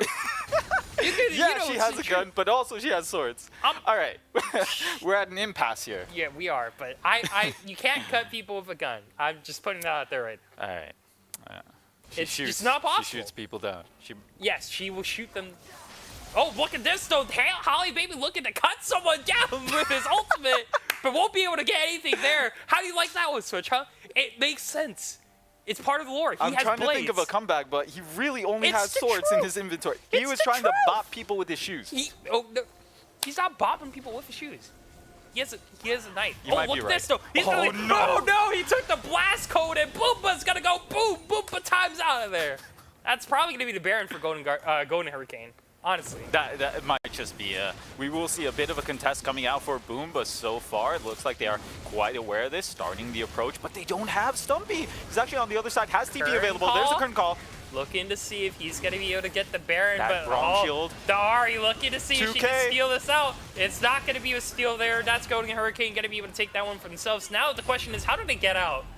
I'm not quite sure. The stand beside me is no longer available, so they had to walk. Oh yeah, Holly Baby right now. Holly Baby just gonna get taken down there. Great job by Boomba Bomb there. Able to shoot him with his gun to take him out there. That's Talon. Not gonna be able to use his knife to cut anything there. Well said. Well said, my guy. You checked all I'm their just weapons. telling you, Switch, right now, you gotta realize how weapons work in League of Legends. All right, let me go down the list. A shuriken will puncture someone. Or slide. Like, what if it hits the side? They will slice, they will get cut, they Right. will get shot up by a shuriken. Shuriken I can do agree. all. Okay, but a glob is gonna like body slam you IRL or something. But all right, Boomba get the 5 Infinity Dragons or something. That's right. They're ready. Did you know? I think there's 6 Infinity Stones, by the way. But I'm not quite I'm sure. not talking about the Infinity Okay, Gauntlet. I'm you're talking right. about the Infinity Dragon. Okay. It will summon the Elder Drake. Yeah, very the shortly. Elder Drake will provide balance to all of. That's League like of a Legends. mix of Dragon Ball Z and Infinity Wars. Yeah, but I'm talking about League of Legends. That's the Infinity Dragon. Ah, yes. I see where you're going. Yeah. Well, Inferno, well, the turret's going to be going down the top side in classic Tristana fashion. that's right. She does what she does best, which is explode things with her gun. Okay, she's the second best at exploding things. Who would you say the first? Ziggs. I can't argue. It's written have in his one. lore. He Have you used heard his bombs. lines, by the way? No, I haven't, but I know he uses bombs. Okay, Switch. Very perceptive of you, but this is still going to be the split push happening. A 4-1. Yeah. That one single in the bottom lane, the Akali versus the... Oh, Oh, a little Akali rough. versus Tom and Ari. You're gonna have to see if this is gonna be enough. The Q comes out. Oh, all right. I guess there we'll was never nothing to know. happen. Yeah. Looks like Ari a- used to flash and doesn't get anything from it. That's a to be continued right there. We'll be right back. We'll be right back with some more action here in League of Legends. Yeah, the spectator does sort of cut you off sometimes because it's like, no. You don't want to see it. You don't want to see that. You want want to to see see a the tongue top. lash. Yeah, there you go. Well, the siege still slowly but surely Oh, grinding but away. look Nice at this. engage. Steinskate looks like he has someone Okay. caught out, but now Oh, the Boomba concussive Bomb blast? also in a little bit of trouble. But the Chrono Shift is on, and Very his smart. life gets saved. Very intelligent, jumping away for the Tristana right there. Knew there was nothing more to gain from that Yep. because that was the Chrono Shift. Oh, but here it comes to Zach. He's looking for the Let's Bounce, but won't be able to find anyone. Oh, look at that. Holly Baby able to immediately take down Boomba Beast, and now Golden Hurricane looking to wipe the floor with this fight right now. That's going to be to Zach going, losing his passive. Boomba Blood gets to snipe onto the Talon there, but now let's see how much more damage can Foxy Grandpa do. Here comes Snicker Call. 1, 2, 3, and a 4. You're down. That's actually 3 shots down for the Boomba Bomb there, but that is still going to mean 2 for 1 right now, but they lose the bottom lane tower. That's right. They committed so much to the top side that they left their bottom side open, and we forgot that actually Bubble Buddy stayed alive. You remember after that to be continued. He actually did live there, and he kept pushing on. So I would say it might just be an even trade. You get the gold. Zach is looking to make this another kill for himself. He's looking to be the menace in the jungle, but won't be able to get down Boomba time. He gets the blue buff for himself anyways. He doesn't need it, but I mean, sure, I guess. Sure, you could have it. You have the cooldown reduction. That's pretty much it. Yeah. I mean, Baron buff now off of the table, Yes. so it's going to be more methodical play coming out. We can assume that the Baron's going to come back up. The Dragon, not sure whether it's going to be another Elemental or the Elder, the Infinity I Dragon. believe it's going to be an Infinity Dragon. The Okay. Elder Drake. I'm the looking one forward to dragon that to one. rule them all. And Right, yeah. yeah. If Boomba gets it, they're able to rule the rest of like the game for like a limited time. But I mean, What if Golden Hurricane gets it? okay, then they will get the Infinity Dragon with like nothing. So it'll just be an Elder Dragon. That actually is how it works, unfortunately. It's It is just gonna 5. be a dragon. It's Yeah. not gonna be like It's not the dragon. if we're talking about like the Infinity Gauntlet without any stones, it's just a gauntlet. What a do you glove. do with it? It's a glove, yeah. It's aesthetics, dude. What like do you see Thanos like taking selfies in the bathroom like check out my gauntlet? Yeah. No stones, XD, dude. I tell you, you take it to the club though, I think you're gonna get a couple eyes on you. Yeah, they were like, dude, why are you wearing that gauntlet, man? That's right, not the That's good pretty eyes. cool. I You'll be mean, like, it's yeah. pretty weird, man, that you're bringing a gauntlet to a club, dude. But I mean, it's cool, I guess. Anyways, I mean, like, the premise is still here. Golden Hurricanes gets its consolation prize, but Boomba gets it. It's like the grand prize of winning like Lego racers or something. It is. It's the jackpot for them if Yeah. they manage to pick it up. Now, you can see both objectives coming up quite shortly, and a lot of deep warding coming in for Golden Hurricane. They want to be able to catch Boomba off guard with that elastic slingshot. Yeah, definitely. Zach right now, something we really need to keep our eyes on as he is the primary engage for the Golden Hurricane. And so far, 34 minutes in, this has still been a pretty, I'd say, tense game. Both these teams don't want to lose their advantage they've currently built up for themselves. If Boomba wins the next fight, they get a lot on their belt with Elder Dragon spawning, Curtain but here call. comes the current call. No Currents, actually, but four here's the members. rest of the members for the Boomba squad. They're looking to take down this Akali. Oh, is this the great escape? One more dash. No, he gets hit by a charm. Dodges it a little bit, but won't get taken down in the end. But look at that. Meanwhile, in the Elder Tree, it's going to get started off. Oh, it's just a Cloud Drake. All right, it's not the Infinity Dragon just yet. not But the it's Infinity- still, that denies the 6 dragons from Boomba, but all this balance, dude. It's 5-1, I mean. Yeah, just perfectly balanced. I think Thanos would be proud Yeah. after that disparity. Oh, but look at this. Stumpy. Okay, he didn't look for it. He just wants to steal farm. What a guy. That's why he's What the a captain. lad. Yeah, that's why he's pioneering this ship right now.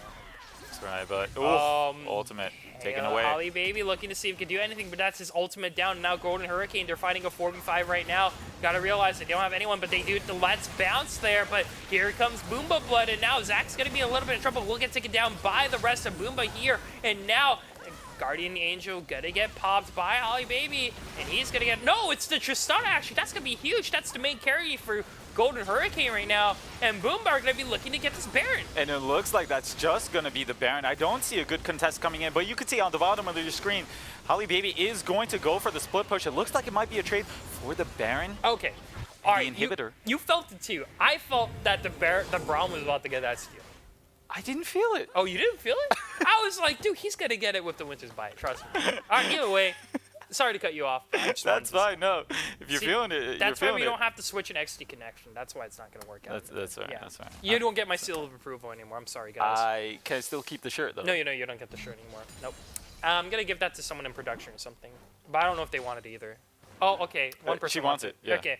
All right, Kathy wants it, so Kathy's getting that shirt. If I ever release That's it. all right. If she sells it on like Craigslist or whatever, you best believe I'm scooping it up. What if she does it though? What if you don't get to buy anything? She might. It might be missing from All her. right, work. I'll like send you my store link, but I'll like overcharge you if I Can you see give me a your- promo code? Yeah, I'll give you a promo code that will overcharge you for how much your shirt is actually Yeah, is. 200% promo code. Use it Yeah. now. You gotta buy the shirt for 200% extra. So instead of like, You're so generous. I am so generous, dude. I'm looking out for you, man. Like instead of $20, I'm gonna upcharge you to like $60. nice stuns Oh, coming look at out. There's this. a curtain call. Yep, and there's a fight being breaking out right now for the Boomba, bro. The current call gonna be coming out, but here it comes. But oh no, that might be a misclick. That's gonna be the Zonia's, and not enough damage. no. That will mean Bubble Buddy almost getting taken down there. But now Conan Hurricane still wants to see if they can get the fight at the very end. But here comes Divide. She's gonna use it as a solid battery. But look at that Glacial Fisher. That's gonna be able to slow down the rest of Boomba. But it doesn't even matter in the end. Teleport gonna be coming down right now for Science Gate, but it's a no. trip. All right, see ya. Double kill right now, coming down for the Zillion and Boomba with the Baron buff. They're looking to see if they can take this game number one, or they're looking to see if they can take this grand finals. That's right. And what a solid fight coming out from them. Didn't lose more than one member, and it was just them holding the positions. You said it. It was a great Glacial Fissure. Nice pick coming out for Boomba Blood. He has been having himself a game. The stopwatch pop, Yeah. but Boomba right now looking to see if they can finish this loser's run for themselves and make it to face the top teams in Central. The Asian imports are waiting as they are going to be looking to see for our opponents who is going to be. But Boomba right now, 38 minutes. What a slugfest that will mean. They are going to be able to take it over Golden Hurricane in our grand finals here for the regional qualifiers. And I gotta say, that entire game, it was going back and forth. I wasn't quite sure who was gonna come out on top, but hey, you gotta attribute it possibly to the Dragon Lead, 2 Infernals, 2 Clouds. That helps you out so much in team fights. I mean, having that mobility, having the extra damage, you can see members popping everywhere for the side of Golden Hurricane. They just could not deal with the damage coming in. Yeah, and not to mention the fact that their team is just so hard to deal with when you go in on them. You know, you got the Vi to immediately shut down your gauge. You got the Tom Kench to immediately shut down your gauge. You got, you got the, who is their bot laner again? Their support. Oh, yeah, you got the Zillion to shut down your gauge. You got, what, the Ari to, what does she do again? She Shut down squishes your things. gauge. And, yeah, she also does that too. But It was a tough game yeah, for it the was a Assassins, very, very tough to say game. the least. I mean, you could see them still trying to pierce into that back line, but they just could not get the work done anymore. Once you're past that sort of 30-minute mark, it's not the Assassin's turn to shine. It's the AD carry's turn to shine. oh, yeah, and you have to keep in mind that Boomba Bomb on that Jin was able to just... He was able to... Gotta make sure you understand the term. He's able to shoot people with his gun to take them all out and eventually lead Boomba to the victory there. He's not going to cut people with his sniper. I understand. Thank you for. That's complicated to me. See? Anyways, we're going to switch things up later. We're going to be looking to see who's going to be able to advance to our grand finals next week in Esports Arena, but we are just so close to finishing up tonight, but we are not done just yet. Once again, my name is XT. I'm joined here with Switch. We'll be back soon with more Esports Arena action.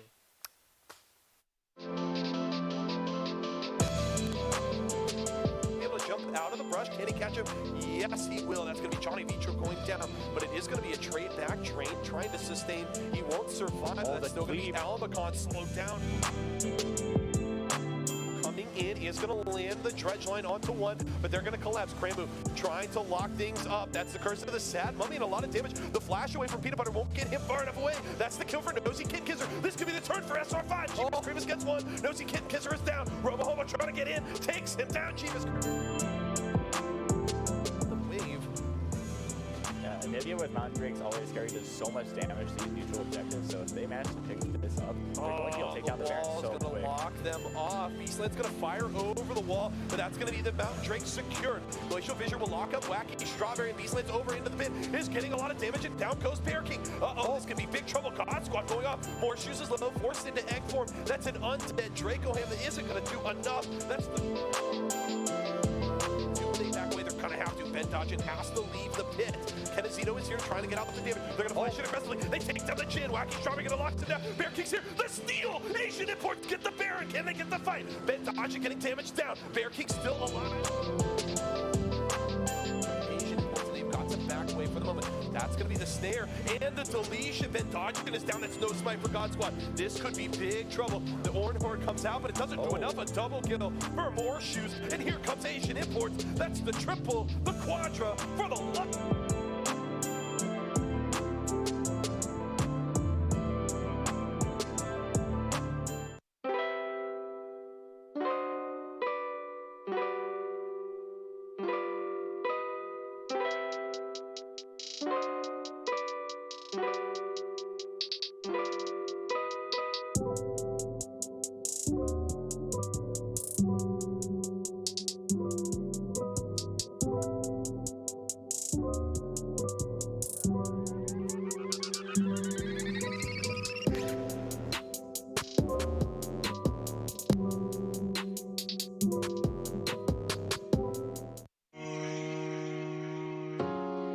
Introducing Overpowered. Pre-built gaming desktops and laptops designed by Esports Arena with hand-picked hardware to deliver a powerful gaming experience. Stocked with serious memory, stunning graphics, and lightning speeds. Starting at $499. Overpowered. Ignite your game. Only on Walmart.com.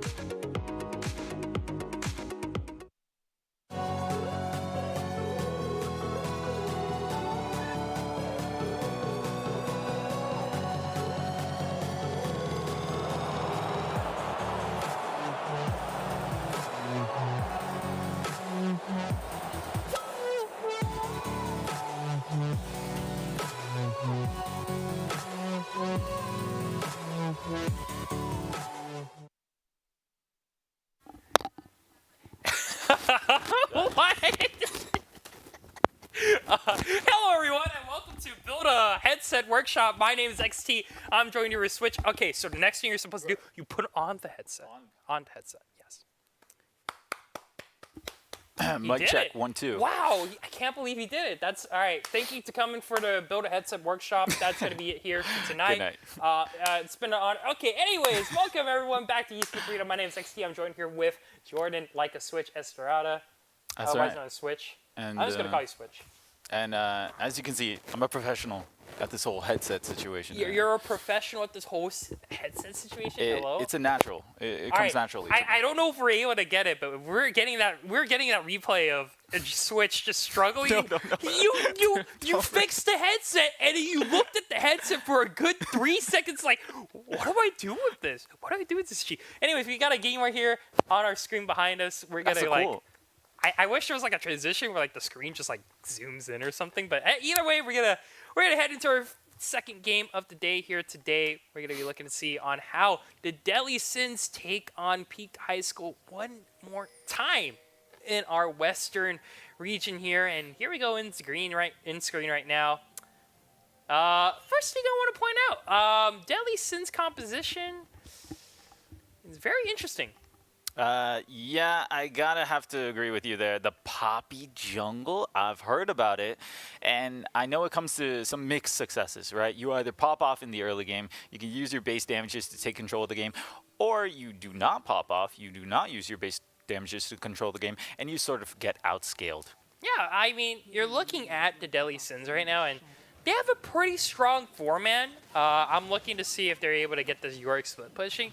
But over on the other side of Peak Tai, they have like really good scaling. They got the Cassiopeia, they got the Rammus, they got the Fiora, and like overall the composition, most of the compositions are actually pretty scary. Now I think about it. Yeah, I mean, Cassiopeia usually strikes fear into my heart. It's so hard to walk up to her. I mean, she has the Petrifying Gaze as well that you always have to be mindful of. And you can see this mid lane, it's totally... I would say up to who can burst down who first, right? You also have the Talia. She can do the seismic shove into her unraveled earth, and that is a lot of damage that you have to deal with as well. Speaking of damage, here comes here we Rammus, the go. power ball coming in. Okay, but the camera cuts away up to the top side. But hey, there we go, back to the mid lane. Talia survived. Who would have thought? I thought she was dead, but I guess not. Yeah, I guess not. It was the cutaway, dude. that's right. The Tokyo Drift getaway. Oh, but look at this. Young Rami. I don't think he wants to take that trade right now as Yorick, as I'm on this Fiora looking to deal some serious damage to Peak Tai.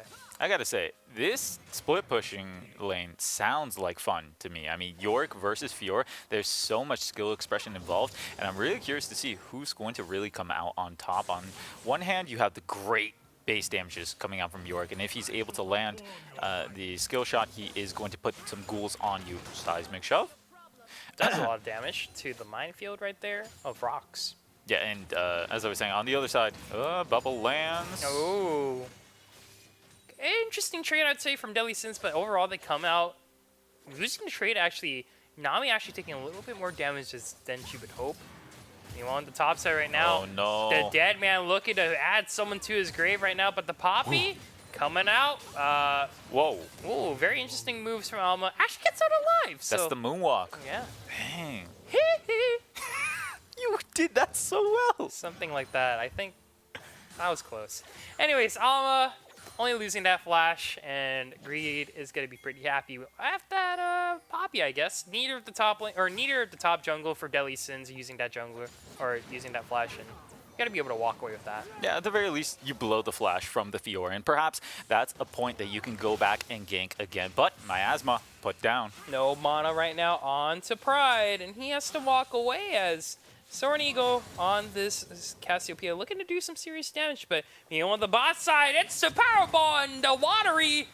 Ooh. Looking to see if he's going to be able to get any jackpots here, but the two-man bubble. Nice job by Sloth to save Gluttony from the clutches of death, and they're going to be out of there. Some good return damage back onto the Rams. Have him pay for his misdemeanors, but overall, not too much blown in that gank. All right. Switch, let's play a game. Let's play guess who the captain is for the Deadly Sins. Is it Sloth? Is it Gluttony? Is it Pride? Or is it Greed? Or is it Young Rummy? It's Young Rummy, bro. I don't even... Why would you ask that? Everyone knows that the captain doesn't have to abide by the laws of, everyone else's names. Watch it actually be Greed. Nah. Oh, but look at this. Greed's going to be coming in for a greedy little play Greed. there. There it is. Pride now going to be in a little bit of trouble. Gets taunted up, but flashes immediately out, but it's taken down by a minion. But Greed looking to get the big kill here on to Rammus. He's still running. He'll get taken down eventually. He has Powerball up eventually, dude. You got the speed up too. The shield! Oh, I forgot that Poppy's a ranged champion at some time. So great job by Deadly Sins. 2 for 1. Yeah, and Rammus probably forgot that as well. That came in clutch. You know how long that buckler cooldown is? That's like upwards of 20 seconds. So for it to come up at that time is clutch. A very well-placed skirmish for the side Deadly Sins. They come out 2-1. Yeah, but Deadly Sins right now are just chilling and billing. They are pretty concerned with the fact that Peak Tai seemingly has found a way to hand them some, easy kills. Hey, they worked hard for that. Okay, I don't know about that one. I'm just gonna have to say right now, Serene Eagle maybe a little bit too over-aggressive on this Cassiopeia.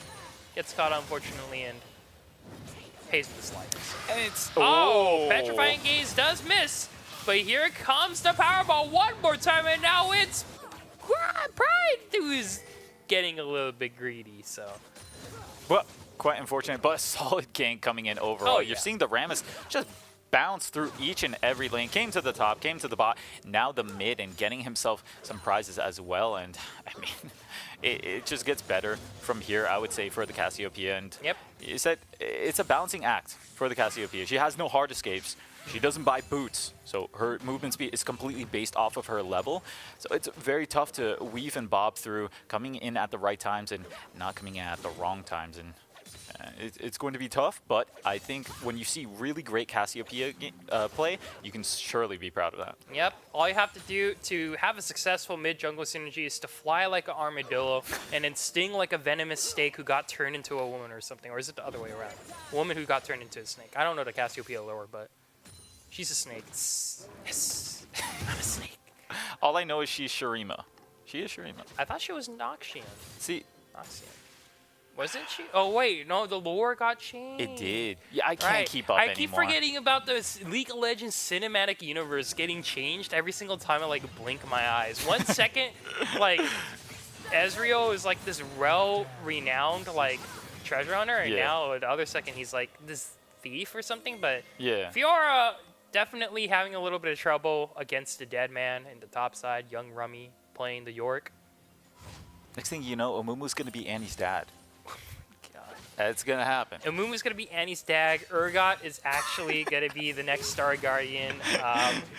You know, it's probably going to happen. Not even going to lie. People are asking for it. But look at this. Here it comes. Wow. The 1-2 punch onto the Rammus. The Powerball once again not going to be able to land on something lucky. Instead, it's going to be Greed and Pride. Going to be able to punish Pitai for a little bit of mispositioning there. And Deadly Sins gets another kill. Yeah, and that's just Pride closing the door on the Rammus there and getting a good kill for herself. I mean, that is what you want to see when you see Taliyah picks. You want to see them roaming, having influences on the other sides of the map. On the other hand, that Cassiopeia is sort of locked in to that mid lane. She doesn't have the best roaming, but anyone that comes to her lane is going to feel her damage coming out. Yep. They will feel the rocks being pelted at them. Okay, see, you can... All right, I have to go back to our argument. Okay, so... You just have to go back to a her. rock can do many things.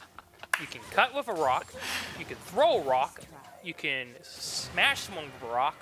You're very familiar. A rock is the ultimate weapon, okay?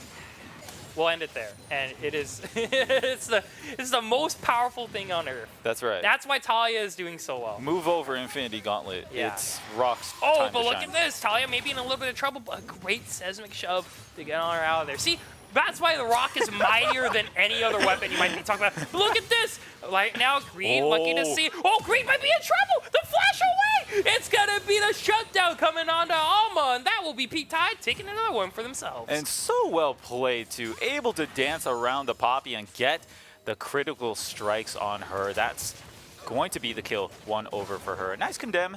That's not going to amount to too much in the bot lane. Yeah, and look at this right now. Deadly Sins looking just play bot lane in League of Legends. Never mind. I thought they were gonna go for something, but they were just chilling. I got to say, when I look at the 2v2 matchup, I sort of give the edge over to Vayne, just because Vayne versus Sivir is a very difficult matchup for the Sivir. Sivir has no hard escapes. She cannot keep up with the damage that Vayne outputs. So what can she do, right? She can't 1v1. She can't run away. It's a very tough decision if you get caught out 1v1, but that is why it's a 2v2 lane. After all, you're relying on that recon to take this Vayne off of you and put the damage back down. Okay, history has shown that I'm sorry, I'm gonna have to correct you there. All Vaynes play a 1v9 lane. Her teammates are what holds a Vayne player back. That's the correct way to do it. No, I'm just kidding. I will have to agree with you. The fact that, you know, once again, like, Vayne's just able to out DPS Sivir quite well due to the fact that she has that bonus damage from her tumble and also her silver bolts. Yeah, it's so hard to lane against her. The only thing that Sivir has kind of the advantage of is, like, in the early game, she has that wave clear. Yeah, and That's really it. The boomerang blade as well does a huge amount of base damage. Yeah, but they're both the same range. But Oh, here, no, look at the this. wall. The wall's actually going to block off no! Poppy. Oh, no! It almost looked back for it, but here it comes. Breed once again looking to see if he's going to be able to get anyone there, but Soaring Eagle gets one so far. Oh, and gets ran right into a petrifying gaze. It's a 2-for-1. Pete Tai going to be able to walk away with that one, a double kill. On to Soaring High. This Cassiopeia looking mighty fine. And the story of that skirmish was the quicker rotations coming out. You could see the Rakan coming in to save the Cassiopeia, and that is going to win the skirmish, as well as a good amount of gold taken from those tower plates. Yep, and speaking of tower plates, look at this. Look at that. The York, He's just whacking away at that thing. yeah, he's just using the shovel. Okay, I don't know if a shovel cuts or digs. It can do both. It can. There's Shovel Knight, you know? He cuts people, no? He does, actually. Actually, a shovel might be very versatile. Oh, Aha. It's very- the new rock. Oh, yeah, that's true. Very interesting. I do want to kind of bring up, we're actually seeing a Rally's rush coming out from Soaring Eagle. Instead of, like, you know, Tyr or the Ludens that Cassiopeia is kind of like to get for the early game damage. Looking like a little bit of utility here for the Cassiopeia. Yeah, and I think that's actually going to help her out as well if she's getting ganked or if she's getting barreled down on by a Poppy, by a Yorick as well. The slow is going to help you immensely, and I think her orienting away from damage might just be, okay, giving a little more faith into her other carries, but... Here comes Poppy. Oh, here comes Greed. It's a party up in the top lane, and Alma gets taken out. And that will mean a lot of action happening here for the Deadly Sins. Here comes Rammus, but it's a 1v... Oh, that's a 2v3, actually, with Sword High here. Not sure if this is something you want to take. Rammus now going to be in a little bit of trouble. Will get bursted down, taken down. John Lavetro. Now going to be John leave top lane because he's taken down. I thought you were going to shove Oh, Gay. Turn's going to go down. Sword High actually might be in a little bit of trouble, but does have The Rylai's. that their allies and the phase rush to get on out of there. Whoa. Oh, flashes in, goes for the petrifying gaze and gets 2 people down. He's going for the 1v3, looking for one more. Let's see if he can do it. Looks to see if he can get another kill for himself. There it is. He's looking for it. He gets the poison. He gets it. He's unstoppable. One more to go, but gets taken down by the rock. It's mightier than the fangs and breaks the serpent as Deadly Sins. That's actually a very interesting trait, but wow, Soaring Eagle's crazy play. Yeah, just feeling it right there. Put that in the montage books. I mean, Flash, Petrifying Gaze. Flash petrifying to stun 2 members. Stun 2. In such an awkward angle. What Wow. a play, I gotta say. What a beast, Peakai. Dude, Soaring Eagle is insane. But look at Okay. this. The Getting very bottoms- low. Yeah, they are. Yeah, they are very low. I can't really think of anything Okay, else. not sure if you could see it, but they're very low. Yo, they're really low, actually? I couldn't tell. What gave it away? Was it the low health bar on the Sivir? It was. What? How'd you know? I didn't know that, but look at this. We could be seeing the Deadly Sins be very low soon. That's going to be a knockback onto the Rammus, but here we go. 2v2 right now. the You wall. have to realize Sivir's not in the fight because she's too low, and she is indeed way too low as the rest of the Deadly Sins are looking to collapse under a peaked high. And they get 2 for their troubles, and very interesting engage coming out from Pete, I would say. Yeah, quick rotation right there. You can see the Weaver's Wall coming in Oh, yeah. as well as the backup of the Poppy, and that is going to equate to a Dragon, but traded for a tower here. You could see some good macro play coming out of Peaked High. They're not standing by. They're not twiddling their thumbs. They're going for more. Yeah, I guess they're going for the high score there, but they're not going to be able to get that Earth Drake, that's for sure, as they lose that one for themselves. Rakan, Oh, maybe in a little bit of a weird spot, but Deadly Sins looking to collapse onto 2 members of Peaked High. I gotta tell you, this Wow. Cassiopeia is looking for a montage. Oh, and that's going to be a 3v4 right now. Cassiopeia once again looking to see if she can get any kills. That's going to be Gluttony, got to be going down, and the rest of the Deadly Sins are going to be able to follow up here as Peaked High are able to get 2 for the troubles. There's 3 actually, and now here comes the power ball, but oh, he's out of there. Yeah, and they're just going to stick to pushing the tower. We talked about it before. The Cassiopeia, she doesn't have roaming potential. She's sort of locked into that mid lane. But if you come to that mid lane, she provides so much damage. They're going to be taking control of this mid tower here. Nice keeper's verdict. to bop away a couple members. But it is still a 5v2 to defend this tower, and Demolish right now going to be doing a little bit of damage to there as the Powerball looking a little bit weird there, but Gluttony is dead.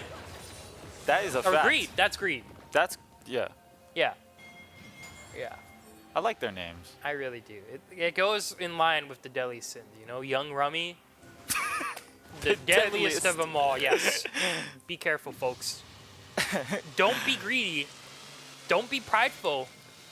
Don't be gluttonous. And don't be lazy. But instead, don't be young greedy, as it looks like Sloth is going to get taken down there. Don't be lazy, folks. Remember, use your wards. Please. The wards Please. save lives, but you know what else saves lives? Winning the game. Yes, winning the game does definitely indeed save lives here. So, folks, right now, please make sure that you don't, you know, Don't lose. yeah, don't lose. But look Please at this win. Rift Herald going to be going down right now, and York going to be able to flash the Grand Entrance, but slams right into a wall, so he's probably just going to get taken down there. Peanut Butter takes that one for himself in Deadly Sins. They lose 2, and they lose the Rift Herald. But they get the mid tower. Young Rummy, I think I found out what the sin is. It's just being a little too curious. And curiosity did, of course, kill that York right there, unfortunately. Wait, what Deadly Sins are we actually missing? There's 3. So, yeah, you're right. There is 7 deadly sins. Yes. So is one of them, like, drinking too much? Because I think that might be Young Rummy. He's got that's rum. still Gluttony. Gluttony is Really? taking, yeah, Gluttony is just being, like, indulging in too much. Let's see. That includes drinking too much, eating too little, eating too much. I don't know. Gluttony is actually Gluttony is a very interesting one. Rage, there's rage. Is it? I think it's anger or rage. Yeah. Something about being Okay. angry. That would make sense. So that's 5. Yeah, we're getting there. There's 2 more. Okay, I'm trying to think back to my FMA days. Please, just in the chat. Please. I'm so curious. We're missing 2 sins. I legitimately do not know. I think we'll figure it out later. But We'll figure it out. It's gonna be a question that's burning into my head all day. Just like, you know, can a gun cut things? Or can Switch learn how to put on a headset? I learned. You learned, but you learned on camera. Okay, it's Oh. Lust and Wrath. Okay, Luster. Okay, awesome. Wrathful. Raffle. Okay. God bless Twitch chat.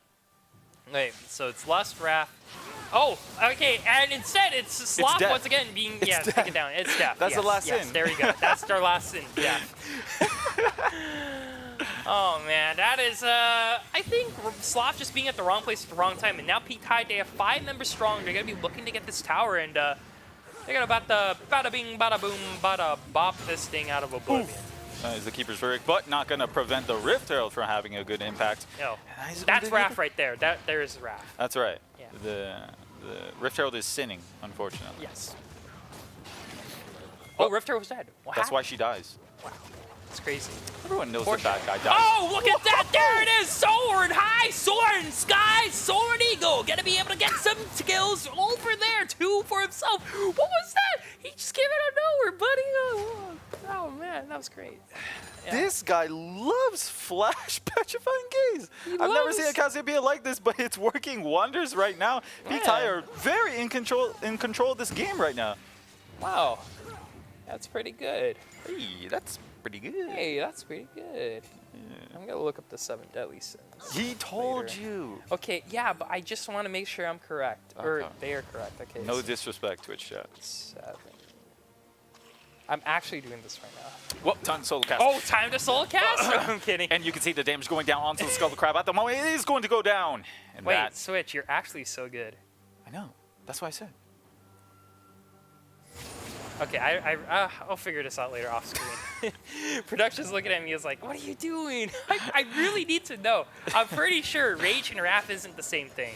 It's not the same thing. Oh, so I see what you're saying. Yeah, we only know 6. Right Oh, now. look at this, though. That's going to be a 3-man petrifying gaze once again, and Deadly Sins could be in a lot of trouble. Sword Eagle, he's literally smack dab in the middle of the team, and Deadly Sins finally taking him out. And right now, the rest of Peak Tide, they're all split up, and they're going to get taken down. That's actually going to be their dragon going over to Peak Tide, but they have to run as they lost 2 members. There's the On the Hunt going to get them out to safety.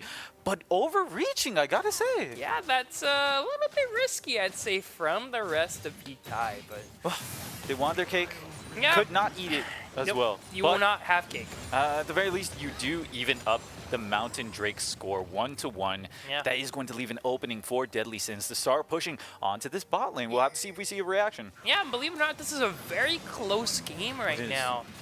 And it could go really either way. Yeah. You're going to have to really see. Missing Lust and Envy, by the way. Envy! Okay, Envy. there it is. It's Envy. So, Hey, the ones that we're shout missing out. are Envy, Lust, and Wrath.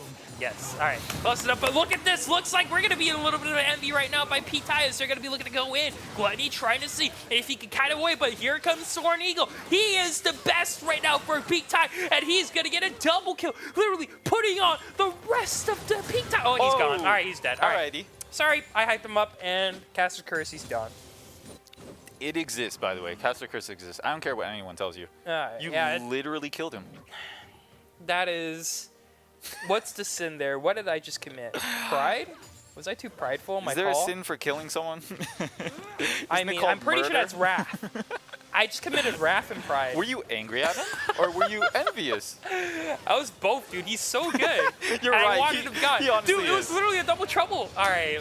Goodbye, everyone. I'm literally committing it. I'm so glad we're able to have this conversation about the Deadly Sins right now. Pete Ty, though, they are going to be looking to get this Baron for themselves. Uncontested, by the way. Deadly Sins not in position to deal with this, and they don't have vision on this at all. That is actually going to be Pete Ty. Just it? They have Baron for themselves. 5 members. Can Trying they get to out? escape.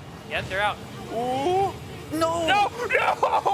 Oh, Peanut Butter, he's gone, dude. There's a sin somewhere in there. But either way, that is going to be Baron. It was sloth, secured. dude. He was too lazy. He wasn't He didn't position himself correctly. You're right. You're actually right. I literally... I can't even argue. Either way, that was such an uncharacteristic Baron, I have to say, because I did not expect, after seeing Soaring Eagle die, they were just going to go straight onto the Baron, and they Yeah. ended up getting it, too. It's pretty cool. Yeah, that's pretty cool. So Pete Ty now has Baron from themselves after Deadly Sins had the Baron. How are they going to be able to use this? Well, you can already see the split push coming into effect here. The Fiora heading down onto that bot lane, while Yeah. the Yorick trying to shove out the top first. I think he's going to react in the bot. Yeah, right now, something I really need to keep in mind. Soaring Eagle right now, 11, 4, and 5. He is putting his carry pants on, and it is working for the most part. Yeah, he hurts. He does. That is what champions do in this game, and he's doing that to a T. Okay, not all champions hurt. Not all champions can do damage, okay? Not well, okay? There are some champions... I think the fact that everyone can auto attack means that everyone Yeah, can but do it's that. not going to hurt. Checkmate. It's going to be like a tickle. Like, what does... No one's auto attack animation is a tickle. Like, It- even okay, Braum, he but, like- bops you. You know? Janna's auto attacks are like, it's That's wind. like- It's going to tickle your skin. It might pierce you if it's strong enough. No, it's not going to be strong. It's a gust of wind. What is that going to do? You know what? She's also got If I tornadoes. blow at you, are you going to bleed to death? No. She's also got tornadoes. Okay, Yeah. but we're talking about her auto attacks. Alright, You said all auto attacks You hurt. win. Not all auto attacks hurt, okay? You win. Oh, but look at this right now. Weaver's Wall going to be able to lock away 5 members of Uh, Peak Tie, but nothing to come from it. Nothing. They thought they wanted something. They realized they did not want anything. So, nothing to be had there. And you have your Weaver's Wall on cooldown. Yeah. That you're Weaver's Wall chilling. is so impactful, especially in team fights. I mean, if you can manage to split 2 and 3, perhaps, members of the enemy team, it actually works wonders, I gotta Wow. Really? That's crazy. say. Analysts, by the way. Analyst. But yeah, I will have to agree. Weaver's Wall, like, or does a lot of things well. Oh, look at this Alma. He's There it just is. melting the Yorick. Where did he go, young Rummy? Where did he go? Where did he go? Wait, you're Whoa, still whoa, taking whoa. tower! You're taking tower! Alma! Alma! What, buddy? Buddy! Oh my. Can we get an instant replay or something? I like, hope so. I want to see that again. What? Put that as my screensaver. Either way, it's an honest mistake, but that does stop your split pushing while Baron is up Yeah. as well. So- Unfortunately, they only have the mid to look at now. Yeah, Deadly Sin's actually doing a really great job at just defending against the siege from Pink Tide. They haven't really been able to get an objective here, and Baron will be able to run out quite soon. Pink Tide right now, just struggling a little bit. Yeah, I think what's going on in their minds right now is, okay, I guess this Baron isn't working out. You can see them trying to look for a little bit of a brush bait. I don't know if it's going to work, but either way. Oh, Dude, they're actually Wait, you committing can to see this. TPs. Can't you? Yeah, but look at this. It's another flash petrifying engagement. They almost catch out Pride, but a great wall coming out from Young Rummy. But look at this. Right now, 3 members being focused on by this Rammus, who's looking to take everyone down. Deadly Sin's looking to see if they're going to be able to come out on top on this fight. But Soren Eagle still doing a lot of damage. But right now, Peak Tai looking to run away with the rest of the fight. But Gluttony able to take one for himself, and that will be a 2-for-1. Maybe more as here comes Pride looking to get a kill onto this. Oh, where did he go? Peanut butter now going to be Jelly Sandwich as Deadly Sins come again. They have a successful defense. It's a 3-for-1. And I gotta say, that's just a bit too much of an overreach coming out of Peak Tide. They wanted the pick. All right, they didn't get the pick. They ended up at that mid tower. They wanted to go even further. And unfortunately, it seemed like maybe not everyone was on the same page. They might pick up this dragon as a consolation prize, but either way, you don't want to be giving up your lead too much. This might allow Deadly Sins to get back into this game for the next Baron. Yeah, but shout outs to Young Rummy on that Yorick. That wall. Just denying the quickness so well. Very well it done actually saved the team fight, in my opinion. I mean, you let Rakan charm people, and you probably lose 2 to 3 members there. But the fact that the wall stopped him, he activated it after his W, right? So he had no other jumps or anything like that. Yep. That will mean Peak Tide are back to the waiting game, twiddling their thumbs and seeing when does Baron spawn. Yeah, but proactively twiddling their thumbs, I will have to say. Okay. Are we gonna have another disagreement? I'm sorry. How do you proactively twiddle your thumbs? Can you like run 100 miles, or can you do a marathon while twiddling your thumbs the whole time? Is that proactively? You can if you How do you want proactively twiddling your The term twiddling your thumbs means you're not doing anything right now. Oh, look at this though. Oh! Yeah, Sloth once again gonna be caught twiddling his thumbs. See, there it is. But now Gluttony gonna be in a little bit of trouble. Here comes the rest of the team for Peak Tide. They're gonna be looking to take down Devane, and now she's gonna be gone. I can't see her anywhere. As Green now gonna be slamming himself into the middle of the whole entire Peak Tide squad. They're gonna be looking to avenge their fallen peanut butter gamer right there. It's gonna be a 3-for-1 as Peak Tide once again they do it.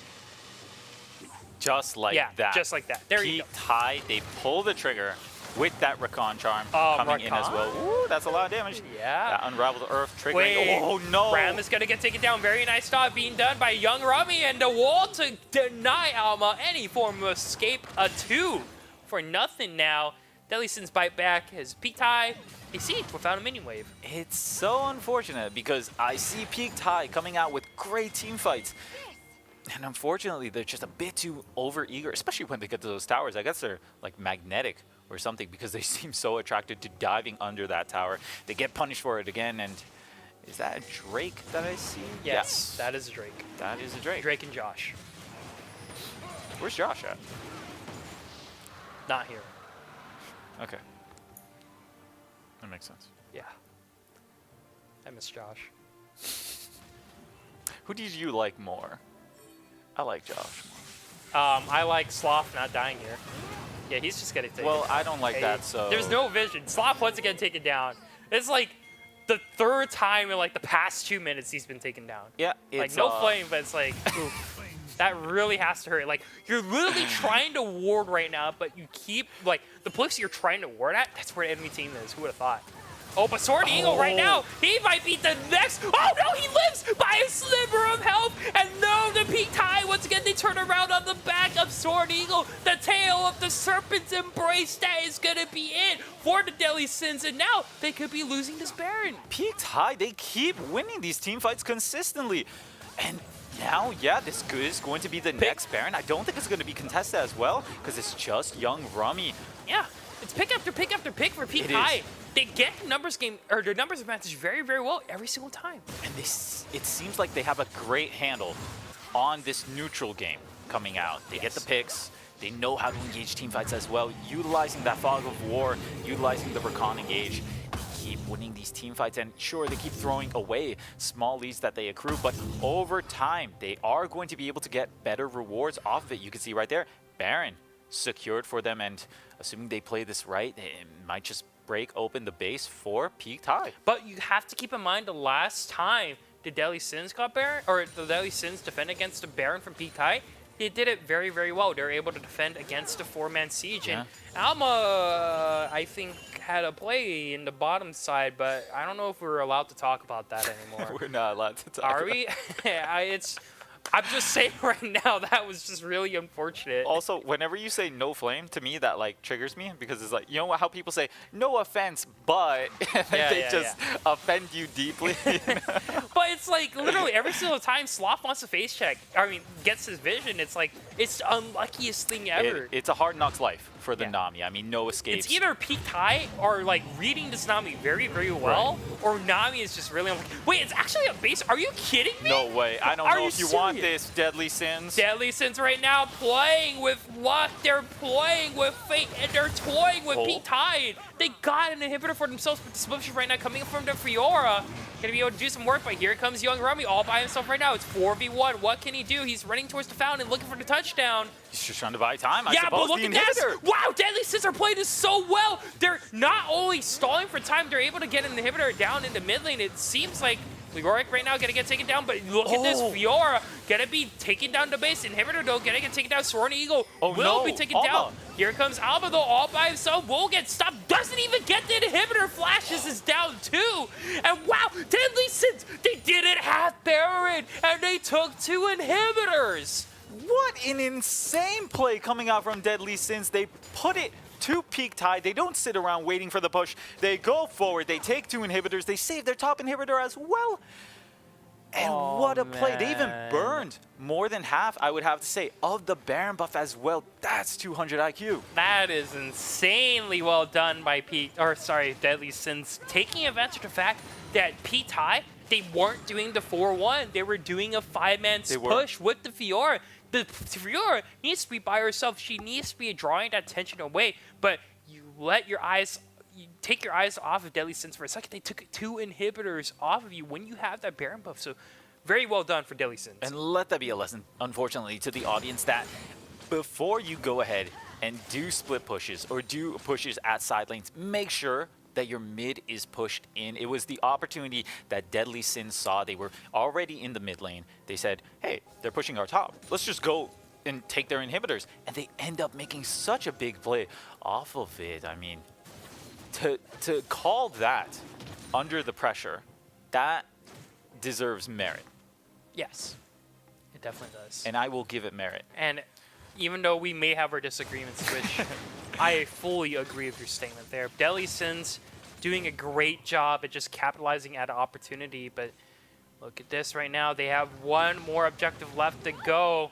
They're looking to get the top side, but that's Pride in a really weird spot, but he's catching up with his team, but will get taken down quite soon. Now it's going to be a 4v5. Peak Tide right now looking to see if they're coming on top of this fight. Vayne right now, though, looking to deal as much damage as can. Silverbolt's looking to do that 1-2-3 combination to flash Petrify engage. They're not going to be able to get anyone yet. As Deadly Sins right now, they might be in trouble. Greed looking to see if he can take down Rammus, but won't be able to do just then. Peak Tide, they come out on top defending their base. No one drops, and they take out 3. And off of the back of a great wall, I had to say, coming out of Pride, I thought it would mean the catch out for the side of Deadly Sins. But unfortunately, the wall comes back down, and Peak Tide likes Peak Tide fashion.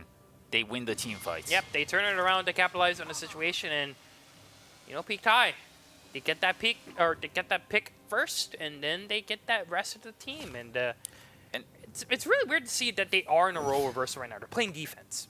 Yeah, it is, because they still have control of the game. You can see them consistently winning team fights, and to not be able to get rewards off of that, that's Deadly Sins playing the macro to a T, I have to say. But, I mean, the composition, it's still so solid for Peak Tide, and it's a really tough mountain to climb if you are Deadly Sins. I mean, the damage pressure coming out from the Cassiopeia, the Sivir as well. You've got the Fiora diving into the backline with the Rammus, and all to bring that all together is the engage with the Rakan, and it's just such a solid team fight. It's tough to really triumph over Peak Tide's composition at the moment. Yep, one may even argue that it is a high peak to climb. And speaking of that, it's a petrifying gaze right now, and Sorneal gets one for himself. That's an early pick, but here comes the Powerball, the speed of White, and he's going to be able to take down Devane immediately, and that's 2 already down for Deadly Sins. I do not believe it, but actually, would you believe it, XD? Looks like picks coming in for Peak Tie. They just seem to know how to work, and admittedly, that was a bit of an overextension coming out from Deadly Sins, but Peak Tie always ready to capitalize on it. I wouldn't say I had high expectations for that one, but I will have to definitely say I was not expecting that. That was very well done by Soaring Eagle. Once again, taking full advantage of the fact that someone was out of position. Gets that Petrifying Gaze out onto Pride and also takes down Glenny. And now, here comes the pressure for the Baron. We saw the TP from Young Rummy. He's ready to push in that top lane. Wow, the Baron is started already halfway down. Yep, no one right now contested for the Deadly Sins, but the top lane tower being contested by Rummy. And once again, 2 inhibitors down. That's going to be the Baron. Taken down by Peak Tie, but here comes Soaring Eagle looking to see what he can do here. Gets blocked off by the wall. And look at that, Yorick immediately is going for the tower. He's not going to be able to defend it. Soaring Eagle is going to get taken down. Very well done by the Peak Tie, and now that's the third inhibitor of the game. And now Peak Tie, they have to avenge their fallen comrade, but they have to deal with triple inhibitors being taken down. Sloth, maybe at the wrong side of the base. I don't think that's your side of the map, dude. He needs a map. Yeah, he might need a map, but look at that. Pride scooping in, trying to see get the tower. Deadly Sins are actually still committing to this backdoor play, but they won't be able to find anything. I mean, just to have the top inhibitor down while the mid just came up, like Deadly Sins are pulling off such a crazy game. They are not afraid to go for these split pushes, and it's working out for them too. Yeah, Peak Tie, it looks like they don't really know how to deal with this macro play coming out from Deadly Sins. They are down 10k gold right now, but they're still giving Peak Tie a run for their money. And looking forward, I mean, Baron buff, not sure how long it's going to last. Yeah, it's going to last a little bit. Okay. It's going to be like deadly. This much? Or? Yeah, that much, yes. Okay, you can't see it, but I'm holding up my hands right now. Yeah, it's going to be that much. Approximate amount of time, but oh, look at this. Peak Tie might have just found new prey. Gluttony, looking to see if we can turn this one around. He turns out the night hour, or the hour, yeah, the hour of the night, or the dark hour. midnight. I don't know what Thane's ultimate is called. Please help. The late night show. With Barry Allen. Starring Switch. Keep going. Special host, guest, XT. I was going to say sponsored by The national anthem done by Sabriel. Get him in here. We need a national Jazz band led by Yeso and Seal Cass. That sounds like a fire band. Script written by... Uh-oh. Scripted. I can't say that. We're not scripted. We're not scripted. It's all on the right here, yeah? We don't know who's going to win. We don't know. Oh, look at that. Oh, great W down by the Poppy there, but a fight might be breaking down in the mid lane right Keeper's now. verdict. Yep. Got to be able to knock away the Rakan. They're just trying to push back the siege coming in, but the Baron, it's still active, and you can see Peak Tide, they still want to take this tower. Now, in that bot lane, Young Rummy, he is so dedicated towards the pushing. Deadly Sin of them all, but look at this. Everyone's going to be going in, but no follow-up just yet. Deadly Sin's looking to see if they can turn this one around, and look at that. Peanut Butter right now going to be able to take down one, taking down two. Peak Tide going to be looking to see if they can win this fight at the very end, but meanwhile, in the back of the base, you have to really keep in mind of this Yori, who is right now trying to see if he's going to be able to secure the game, but the rest of Peak Tide right now looking to close out this one all by themselves as the team is no longer existing. It's just Pride and Young Rummy, and no one is there to help defend their base as Pride is going to get taken down. Young Rummy not with the team, and P-Tie, they're going to be able to get the high score at the very end. They're going to be able to take down Deadly Sins in about 40 minutes. And it was a great attempt coming out from Deadly Sins. Even towards the end, they stuck to their punches. They stuck to their strengths. They kept wanting to split push. Unfortunately, that mid 4-man lost, and that does leave an opening. I mean, the Baron buff was still up. They won the team fight in the mid. You cannot out-split push that if you are Yorick. Young Rummy, he gave a good attempt, but unfortunately they do take the L there. Yeah, unfortunately for the Deadly Sins, that will conclude their run into Esports Arena. But You got to feel for Pete Tai.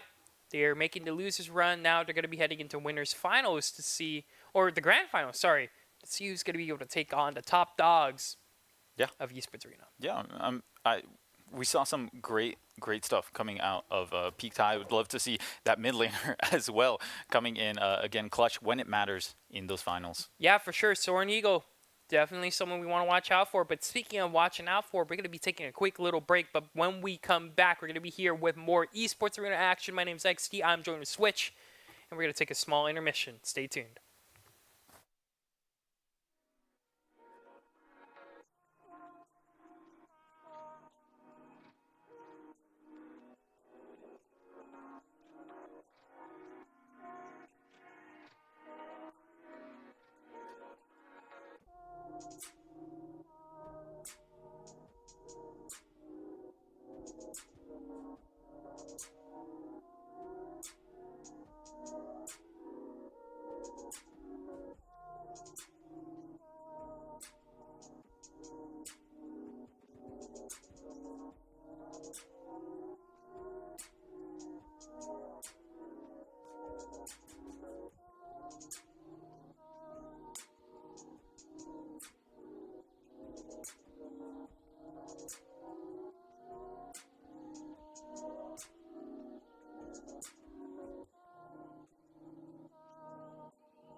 Out of the brush, can he catch him?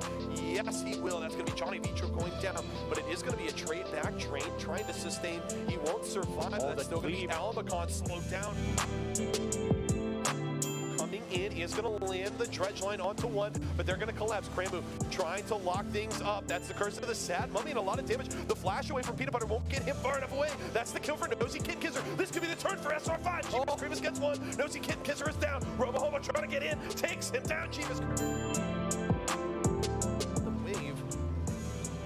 Anivia with Mountain Drakes always carries so much damage to these neutral objectives, so if they manage to pick this up, they're going to be able to take down the Baron so quick. Going to lock them off. Beastland's going to fire over the wall, but that's going to be the Mountain Drake secured. Glacial Fissure will lock up Wacky Strawberry, and Beastland's over into the pit. Is getting a lot of damage, and down goes Bear King. This could be big trouble. God Squad going off. More shoes is low, forced into egg form. That's an undead Dracoham that isn't going to do enough. That's the... back away. They're going to have to. Ben Dodgen has to leave the pit. Kenazito is here trying to get out with the damage. They're going to flash it aggressively. They take down the Jin. Wacky Strawberry going to lock it down. Bear King's here. The steal. Asian Imports get the Baron. Can they get the fight? Ben Dodgen getting damage down. Bear King still alive. Asian Imports, they've got to back away for the moment. That's going to be the snare and the deletion. Ben Dodgen is down. That's no smite for God Squad. This could be big trouble. The Orange Horde comes out, but it doesn't do enough. A double kill for more shoes. And here comes Asian Imports. That's the triple, the quadra for the luck.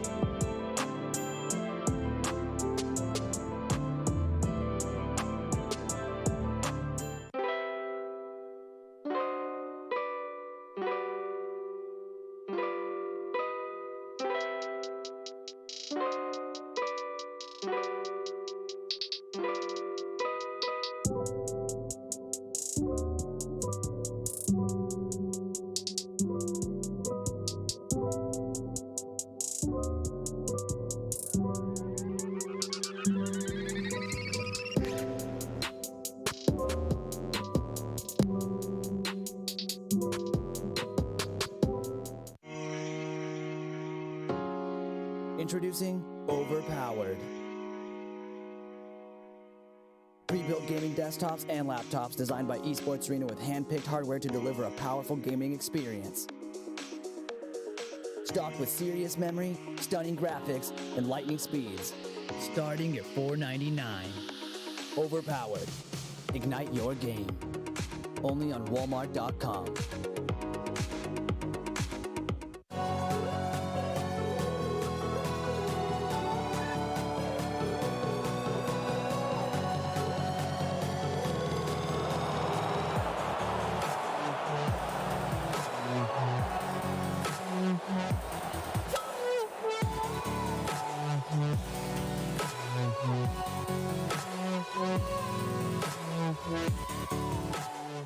And so what I'm told is, well, no, so wire around the shoulder, and then Me? I can't do it. yeah, You gotta show me.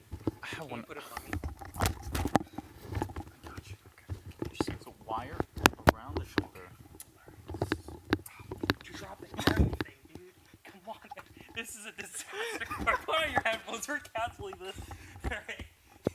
Hello, everyone, and welcome to Esports Arena. We're figuring out how to put on the headphones right now, and Switch just... Yo, I don't I'm know. told that that's how it works, but Let's go to the game. I need to find the little thing. Switch.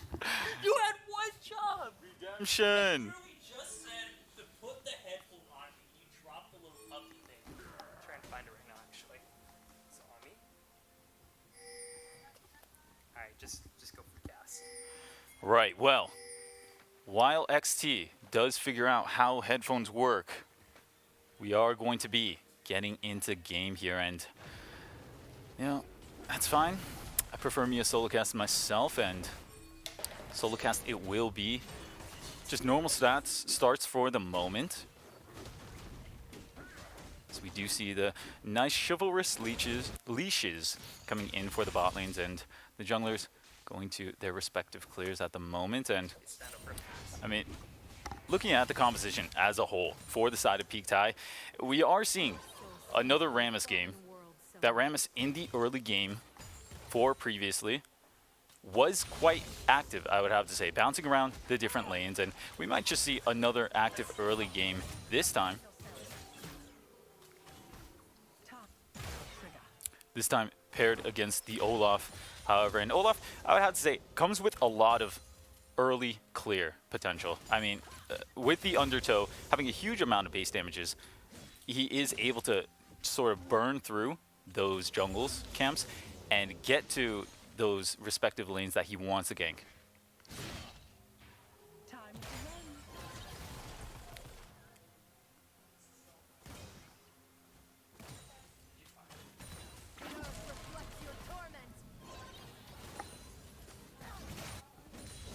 And now, still a slow early game, but welcome back, XT. It's been a fun run.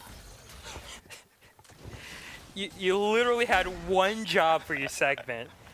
One job was to put the headphone on me so we could like finally end the meme of you not knowing how to put on a headphone. Somehow I you think it's made never things a lot worse than they actually are. I think it's never gonna die now. Okay. Early game Ignite right now, running. Titan Gaming right now. Quinn looking to turn this around, but oh, look at that. Soaring Eagle, soaring high. Once again, being able to do just that, but Alma gonna get taken down by Titan Gaming over on the top side. And just a very confident Soaring Eagle soaring into this game. No longer on the Cassiopeia, but the Silas play coming in now. The Ram is getting locked down. Oh my gosh, John Navarro getting taken down by Titan Gaming, and oh boy, right now, a lot of action happening already in this early game, and I'm so glad that I'm here to be able to cast this with you, Switch. I'm happy you're here, XT. I don't know if I'm happy on how I got here. See, together, we figured it out. You did it. You were casting. Me, you, equally putting in 50-50 All right, Switch. to get you back here. Kathy's about to punch you. She's the reason why I'm being here anyways. I have to thank production so much right now. Thank you Honestly. for saving us from that disaster of a segment. The real MVPs. I have to Switch, say. you're never doing a skit ever again. literally like never. never, dude. You're letting me down.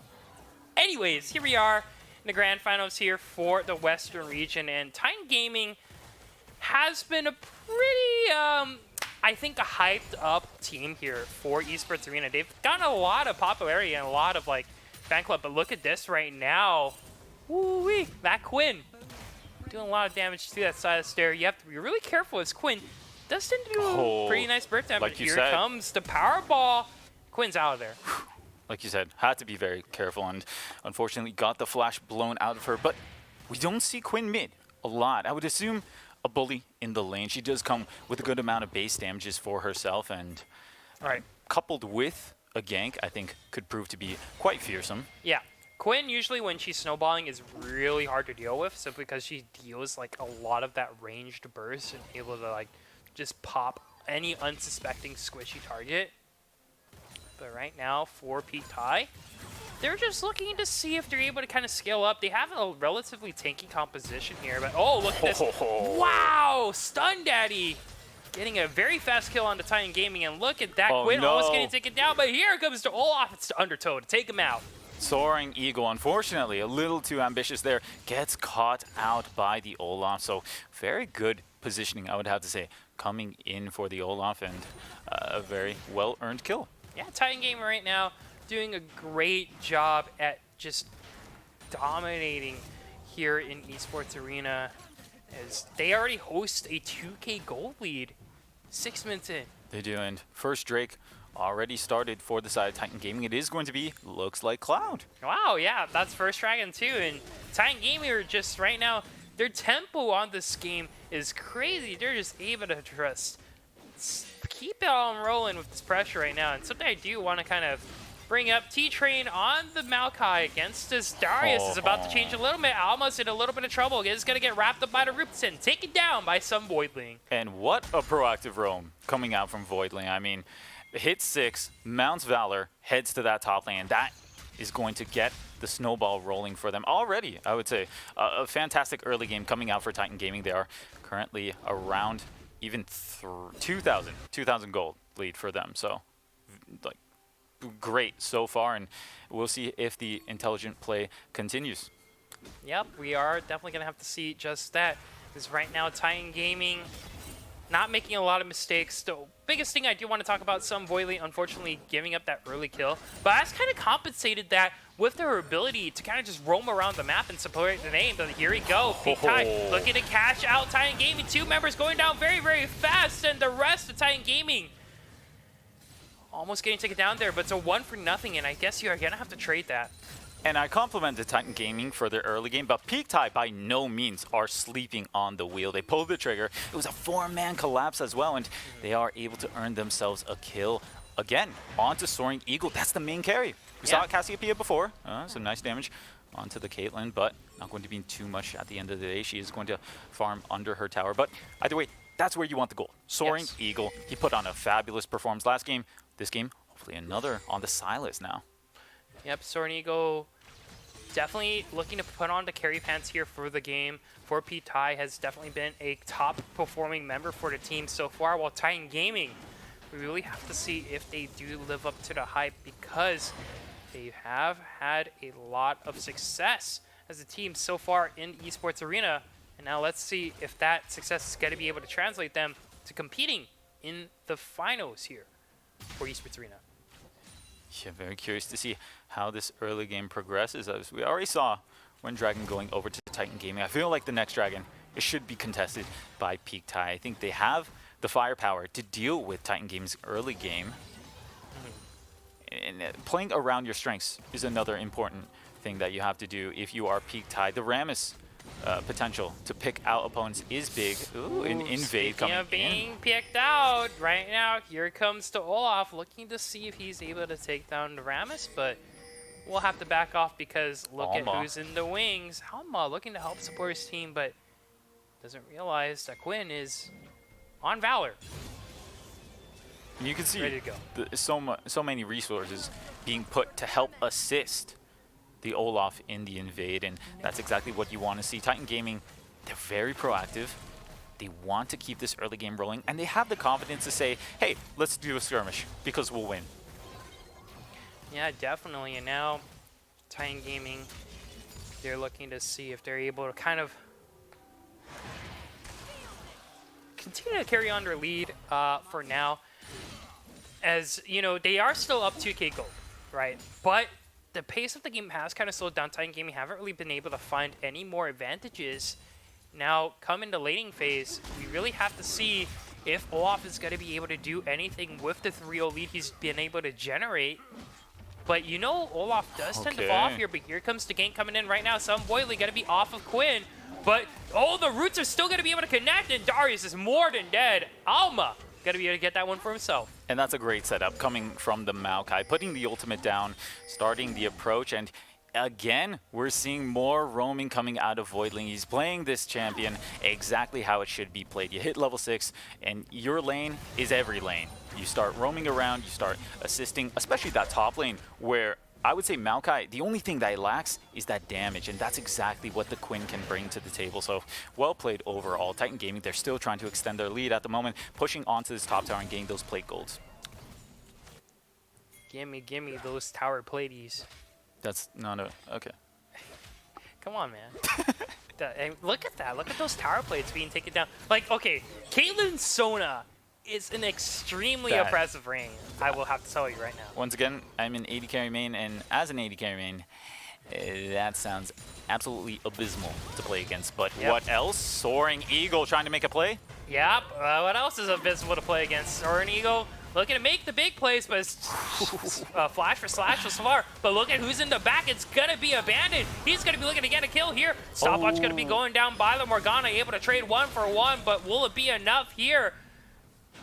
Looks like it is. Wow, yeah, and very confident play coming out from the Morgana, but Soaring Eagle. Oh, Ragnarok for Ragnarok, and it looks like that's going to be to Olaf. Dean taking down Soaring Eagle, not done just yet. Cloud of Gray looking to see if he can get on out of there, drops the trap, gets the net, and he's out of there. But Peaked High, they defend the bottom lane quite well and get 2 kills for the trouble. And I gotta say, props to Jeeves, surviving the dive, landing the snare as well onto the Caitlyn, and that's what allowed her to pick up the first kill, punishing the dive. And at the very end, Soaring Eagle coming in, swooping down on prey. Having a nice snack for himself. Grabs it with his talons and devours it or something. I don't know. I'm trying. Oh, look at the top lane again, though. Guess who's back? It's Quinn. It's Quinn. She's back again, and she's looking to get Almas as to...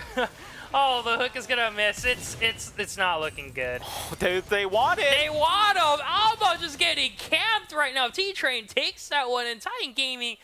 I think they got a bargain sale on tents or something, because they got like a whole campfire going on. Oh, but T-Train doesn't have flash, doesn't have the blast cone. He's all by himself. Oh, he's looking to get away from this, but I don't think he's going to be able to be at... Yeah. Oh, no, he's gone. Voidling came, though. Voidling looking to turn to that. Wow, T-Train's still alive! God, he's going to use the ultimate, dude. Oh, man, some Voidling's gone. All right, so Switch.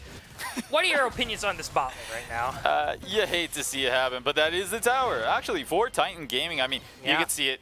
They were pushing constantly, keeping Peaked High under their tower, whittling away slowly, but they are finally able to achieve that tower pre-14 minutes, by the way. So that is going to mean they get the full reimbursement on those plate. Yep. And that will mean Peaked High once again. They are going to be able to trade some for the troubles, but the advantage is still going over to Titan Gaming. We really have to see on how big and scary Cloud of Gray can become, because look at that lead in the bottom lane. It's absolutely enormous, and that is why I think that Caitlyn, in the right situations, can absolutely thrive in the game of League of Legends. The ability to almost guarantee that you will get plating gold off of that just means that you're going to be maybe 400 gold ahead of your enemy AD carry. Now, a little chase onto Alma. Nothing lands on him, so he's not going to get slowed. Right. So he's going to be able to get out there alive, because they know that he doesn't have any summoners on him right now. But what I really do want to look at is also the deficit in the mid lane. Quinn, yes, she's been able to get some roams, but Soaring Eagle been able to get everything. And once again, another kill coming out to Soaring Eagle, who clearly is the star player for Peaked High. He is. It's the Eagle versus, what is She's a Falcon. The Eagle versus the Falcon honestly, this game, and it looks like the Eagles winning. They are going to be starting onto the Rift Herald. 4v5 right now. Titan Gaming, I don't know if they're going to be able to take this fight, and I don't know if they want to take this fight, but here comes the Twisted Advance coming out. They're looking for the steal. Oh, they get the steal, and now Titan Gaming, they have to decide if they want to go in or not, but it's a 2v3 right now on the bottom side of the map, and it looks like Titan Gaming are looking to come out on this one on top. And now, Shutdown, Gunby going on to Sword and Eagle. Everyone from Titan Gaming are looking to tear this one apart, but here comes the Gnoxian Guillotine from Almas. As Clouded Gray looks to trade this one. Killer Instinct's gonna be up, gets the flash, but won't be able to get it. And now here comes Unboiling for the cleanup. Gets one, gets another. Eventually, here it is. And Titan Gaming are gonna be able to walk away with that one. 4 for 3. Overall, that is a good win for Titan Gaming. I would say you get the advantage. You also pick up the Rift Herald. We cannot forget to mention Clouded Gray, actually the American sniper, picking up that last hit on the Rift Herald. Who would have thought? Who would have thought? Yeah, the Caitlyn being the sniper, that's not lore. But either way, getting the mid tower as well, a huge win, and that's going to put you very comfortably at an advantage 4,000 gold. Oh, but I don't know if this is a trade you want to take. Now D-Train's now going to be in a little bit of trouble getting pushed down by Sword and Eagle. Sword and Eagle going to be going up high as he takes down the Maokai. 7-2-3. Well, after giving away a little bit, you're still in a good position, I would have to say, if you are a Titan. And getting your gold distributed throughout the entire map is good as well. I mean, the Caitlyn, she was already ahead, giving gold to Voidling. That's great as well because he can affect the rest of the map. Yep. And then finally, the Maokai, we've been seeing him the beneficiary of many ganks from Voidling. That mid tower, of course, going over to Peak Tai here. I would say a response after getting pushed in the mid lane. We typically see that. Yep. Oh, Nice binding. Nice binding. And Ragnarok has to be used to flash from Almas to try to get that one, but won't be able to get anything else. Peak Die trying their best, but Titan Gaming will be able to walk away a little bit with still all 5 members intact. Yeah, no worse for wear. And by no means is this a decide game. I mean, Titan Gaming with around a 3,000 gold lead, but they're still not out of the woods yet. They do have to make sure that they keep up the clean play, keep up the proactive play as well. I would have to say that is what I have been enjoying the most coming out of Titan Gaming. The proactivity to come in and invade. Oh no, he flashed into a wall switch. There's 5 people at the red buff for Peak Tai, and Titan Gaming, they take that one easily. And that is a poor Rammus. I feel Not okay. so bad for the Rammus right there. Just trying to enjoy his life. You know, oh, a red buff for me? Don't Why? mind if I do. But it's too good to be true. Rammus is getting red buff.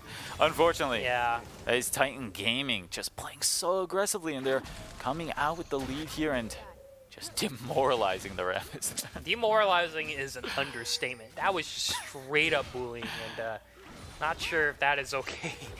That's for the cyberbullying. Rams. That's so mean, man. That's reportable. Just let him get the red buff. Like, literally everything went wrong for the Rams. I can't stress this enough. If it was Amumu, I would actually report the enemy team. Oh, yeah, me too, dude. Poor Amumu. Poor him. He just wants always friends. sad. Yeah. Still a slow and steady.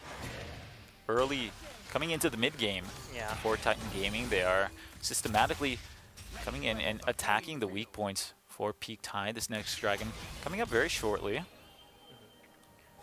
And Titan Gaming right now, they are looking to see if they are able to, I guess, get another fight victory. They're still looking to scale up their teams. Yeah. Not exactly doing as much damage as you hope just yet. We do have the Youmu's completed for the Quinn, but we don't really have anything from Clouded Gray just yet. Okay, here comes the approach from Peak Tai. They want to contest this Oh, both. it's a both Twisted Advance coming out right now, but here comes Stun Daddy maybe in a little bit of trouble, gonna get taunted up, and Peak Tai looking to see if they can take advantage of this fight right now. 4v5, not looking good for Titan Gaming at all. Double kill right now coming out for Kaisa, looking for a triple, looking to see if she's gonna be able to get one more. No, not gonna get taken down just yet, but he will eventually, and Jeebus Creebus will be no longer for this world as T-Train, he's gonna be in pain. As Peak Tai win the fight, and they're gonna be looking to take the dragon. And Peak Tai just diving into the back line of Titan Gaming.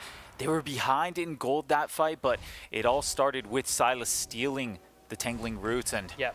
allowing Peak Tide to close the distance, get onto the back line. There's so many threats that you have to worry about in the composition for Peak Tide. Sure, they don't have the amazing early game power that Titan Gaming has. They don't have the Quinn. They don't have the Caitlyn. But Peak Tide's composition, every lane is a threat. You got to worry about the Kaisa coming in with the killer instincts.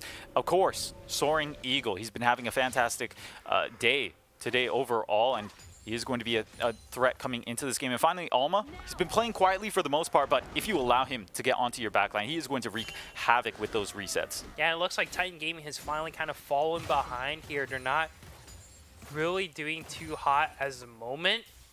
In team-fighting prowess, they aren't doing as much consistent damage as you hope, but right now, look at this. Alma maybe a little bit caught out again. Let's see if we can turn this one around. Alma right now looking to see if he can get the stacks onto some Voidling, but some Voidling looking to kite him away. One more hit should be able to do it. He does have the Conqueror, but he doesn't have the ultimate. Alma looking to get some healing up, but here comes Bandit to take that one up for himself. Alma down for the count one more time. And we'll have to see if Peak Tide can get something in return. That was 2 men put over to the top lane from Titan Gaming. They're looking for the engage. Yep, that is going to be Malachi in a little bit of trouble right now, but oh no, the Crescendo going to be missing now. T-Train's going to be the primary focus. This is going to be looking to flash away.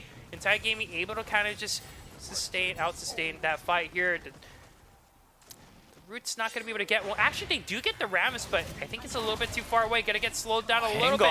Here's the snipe. Oh, you flashed a little bit too far, and now the rest of Titan Gaming are looking to see if they can get anything else. Dark Binding is able to land, and that will mean Jeebus. Oh, man. That flash was sad. That's a fumble, if I've ever seen one. Yes. Unfortunate for Peak Tide, and they were trying to get something in the mid lane after losing Alma in the top, but instead they lose a member themselves. Here's the mid push coming in for Titan Gaming. Yep, and right now the Dark Binding is not going to be able to connect, but that's going to be 2 towers going down, 1 to top, 1 to mid. Titan Gaming looking to see on what they can do with the rest of its... Oh, actually, some Boiling getting be able to get a quick kill. He is, and some Voidling, we can't forget about his play. I mean, he did a great job influencing that early game. Now coming into the mid game, he's playing his assassin type champion quite well, I would have to say, lingering in those brushes and found himself a kill this time. Yep, and oh, that is going to be the Scuttle Crab being given over to the side of Peak Tide. They're going to get a little bit of vision onto that dragon, but so far Titan Gaming, they're looking to see what they can do. And I gotta say, if I were Peak Tide in this situation, I would be trying to go for high percentage plays. You don't want to go for 50-50s or 60-40s. You want to go for successful plays because you're not looking to win this early game and smash the whole. Abandon maybe looking to see if we can get out this one. Uses the Ragnarok to avoid everything, and now Peak Tide, they've used everything. A 2-man crescendo from Stun Daddy. Mark, he's making you proud right there. A very great job by Titan Gaming as they get a clean, quick 2 kills. And they snap the jaws on that jungle pick right there. It was the Ragnarok away. And this might just mean the bear for Titan Gaming. Peak Tide, they're just a little bit too ambitious. They don't want to scale up. They want to fight now, and they're getting punished for it. Barrett.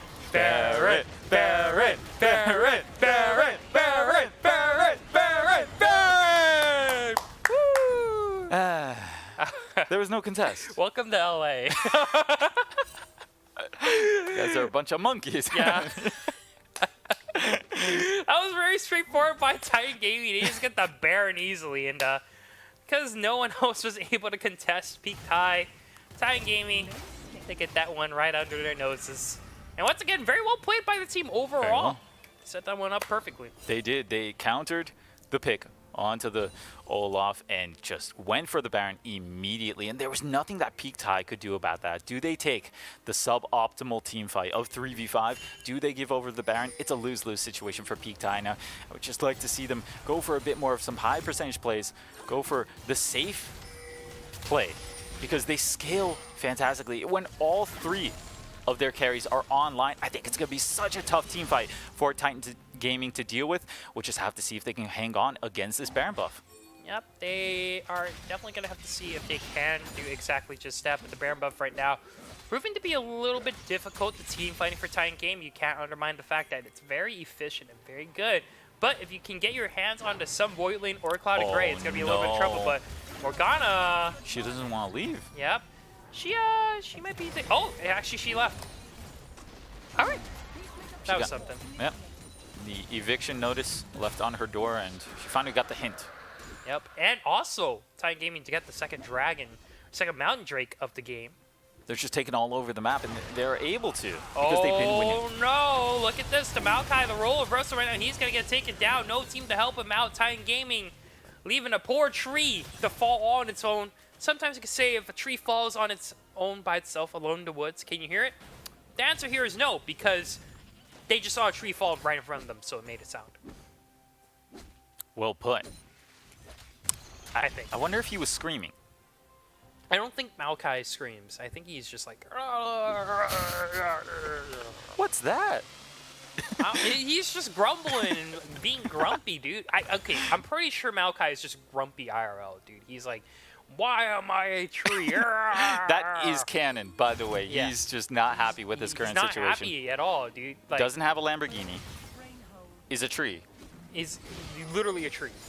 I don't think Lamborghinis exist in like Runeterra for League of Legends. You know, they have motorcycles. They don't exist. Lamborghinis, the brand itself, no, it does not exist. Okay, you're right. You know what does exist? Tell me. The 16-9 scoreline right now, 4-peat tie against Titan Gaming. These two teams right now going at it. Doing some final League of Legends, but we are seeing right now Titan Gaming do pretty well. Yeah, Peak Tie are still looking for these opportunities to stay in the game, and I would have to say the Baron buff not quite getting as much as I thought it would. I mean, we did see the pick on the Maokai, and that did lead to them losing a bit of their duration on the Baron buff. We'll have to see if they're able to take something in the bot lane. It looks like Peak Tie are.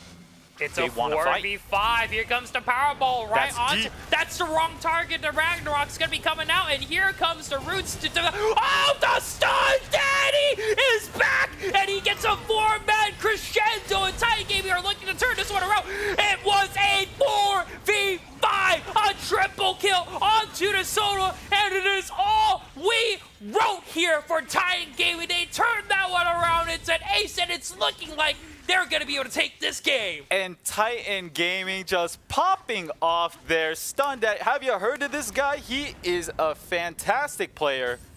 Winning that 4v5. I just need to say right now, Sabriel right now is probably just being like, oh my gosh, he's done it again, dude. And I have to agree, possibly with sentiment, myself and Switch, we're going to be looking at Titan Gaming to be your challenges here. After taking down Peak Tie again, they're going to be your winners here tonight at Esports Arena. And what a fantastic game played from them overall. We could look at the last fight and say, wow, what a play coming out of Stun Day. But the entire team. It was a 4v5. It was a 4v5 Switch. That was just, I don't know. My name is XT. That is Jordan Estrada, otherwise known as Like a Switch. Follow this man. This man is amazing.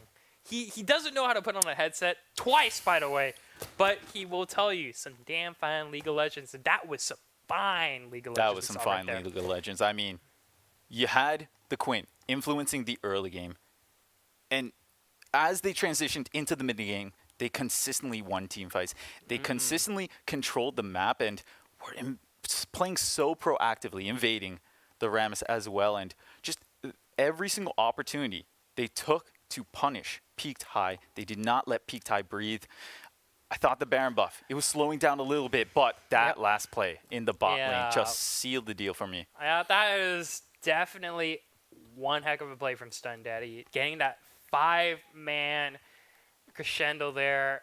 Sabriel probably felt that one. Switch felt that one. I felt that one. Production probably felt that one. Peaked High probably felt that one. Oh, they felt it. Everyone felt that crescendo to win them the night here, and that will mean, fortunately, all good things must come to an end. Switch, this broadcast is unfortunately over. I know. It's been a pleasure. Absolutely. I mean, on the bright side, you don't have to put on the headset for the rest of the night. But I mean, yeah, it's been a pleasure. I get to take the headset home. That's my homework. No. You know, You're not taking anything home. Instead, we're going to make you buy a headset or something. Well, like either way. A prop headset to get you to learn how to put on a headset. Remember, it's shoulder behind, it's wire behind the back. Yeah. you know, the mic is supposed to like face you or something, and you're not supposed to drop the little fuzzy and make me and Kathy look for it for a good. Okay, gotcha. I'll keep that in mind. But either way, it has been a pleasure to cast with you, It XD. has been an absolute great night. And also shout out to Sabrio, who isn't here tonight, or who isn't here with us right now. He's in the back. He just pointed at me. I pointed at him too. I love you. I love you, man. But it's been a great night. Next week is going to be the season finale for Late Night League, and I guarantee you, you don't want to miss any of it. But tomorrow, we got some Rocket League action here at Esports Arena. And once again, the night may be over, but Esports Arena is always going to live on. We got 7 locations. Twitch Prime, if you want to support us, come on by and check us out. Once again, my name's XT. I'm joined here with Switch, and we're signing off for tonight. Have a great night, everyone. Be good or something. I don't know. Don't be like Switch. Put on your headset correctly.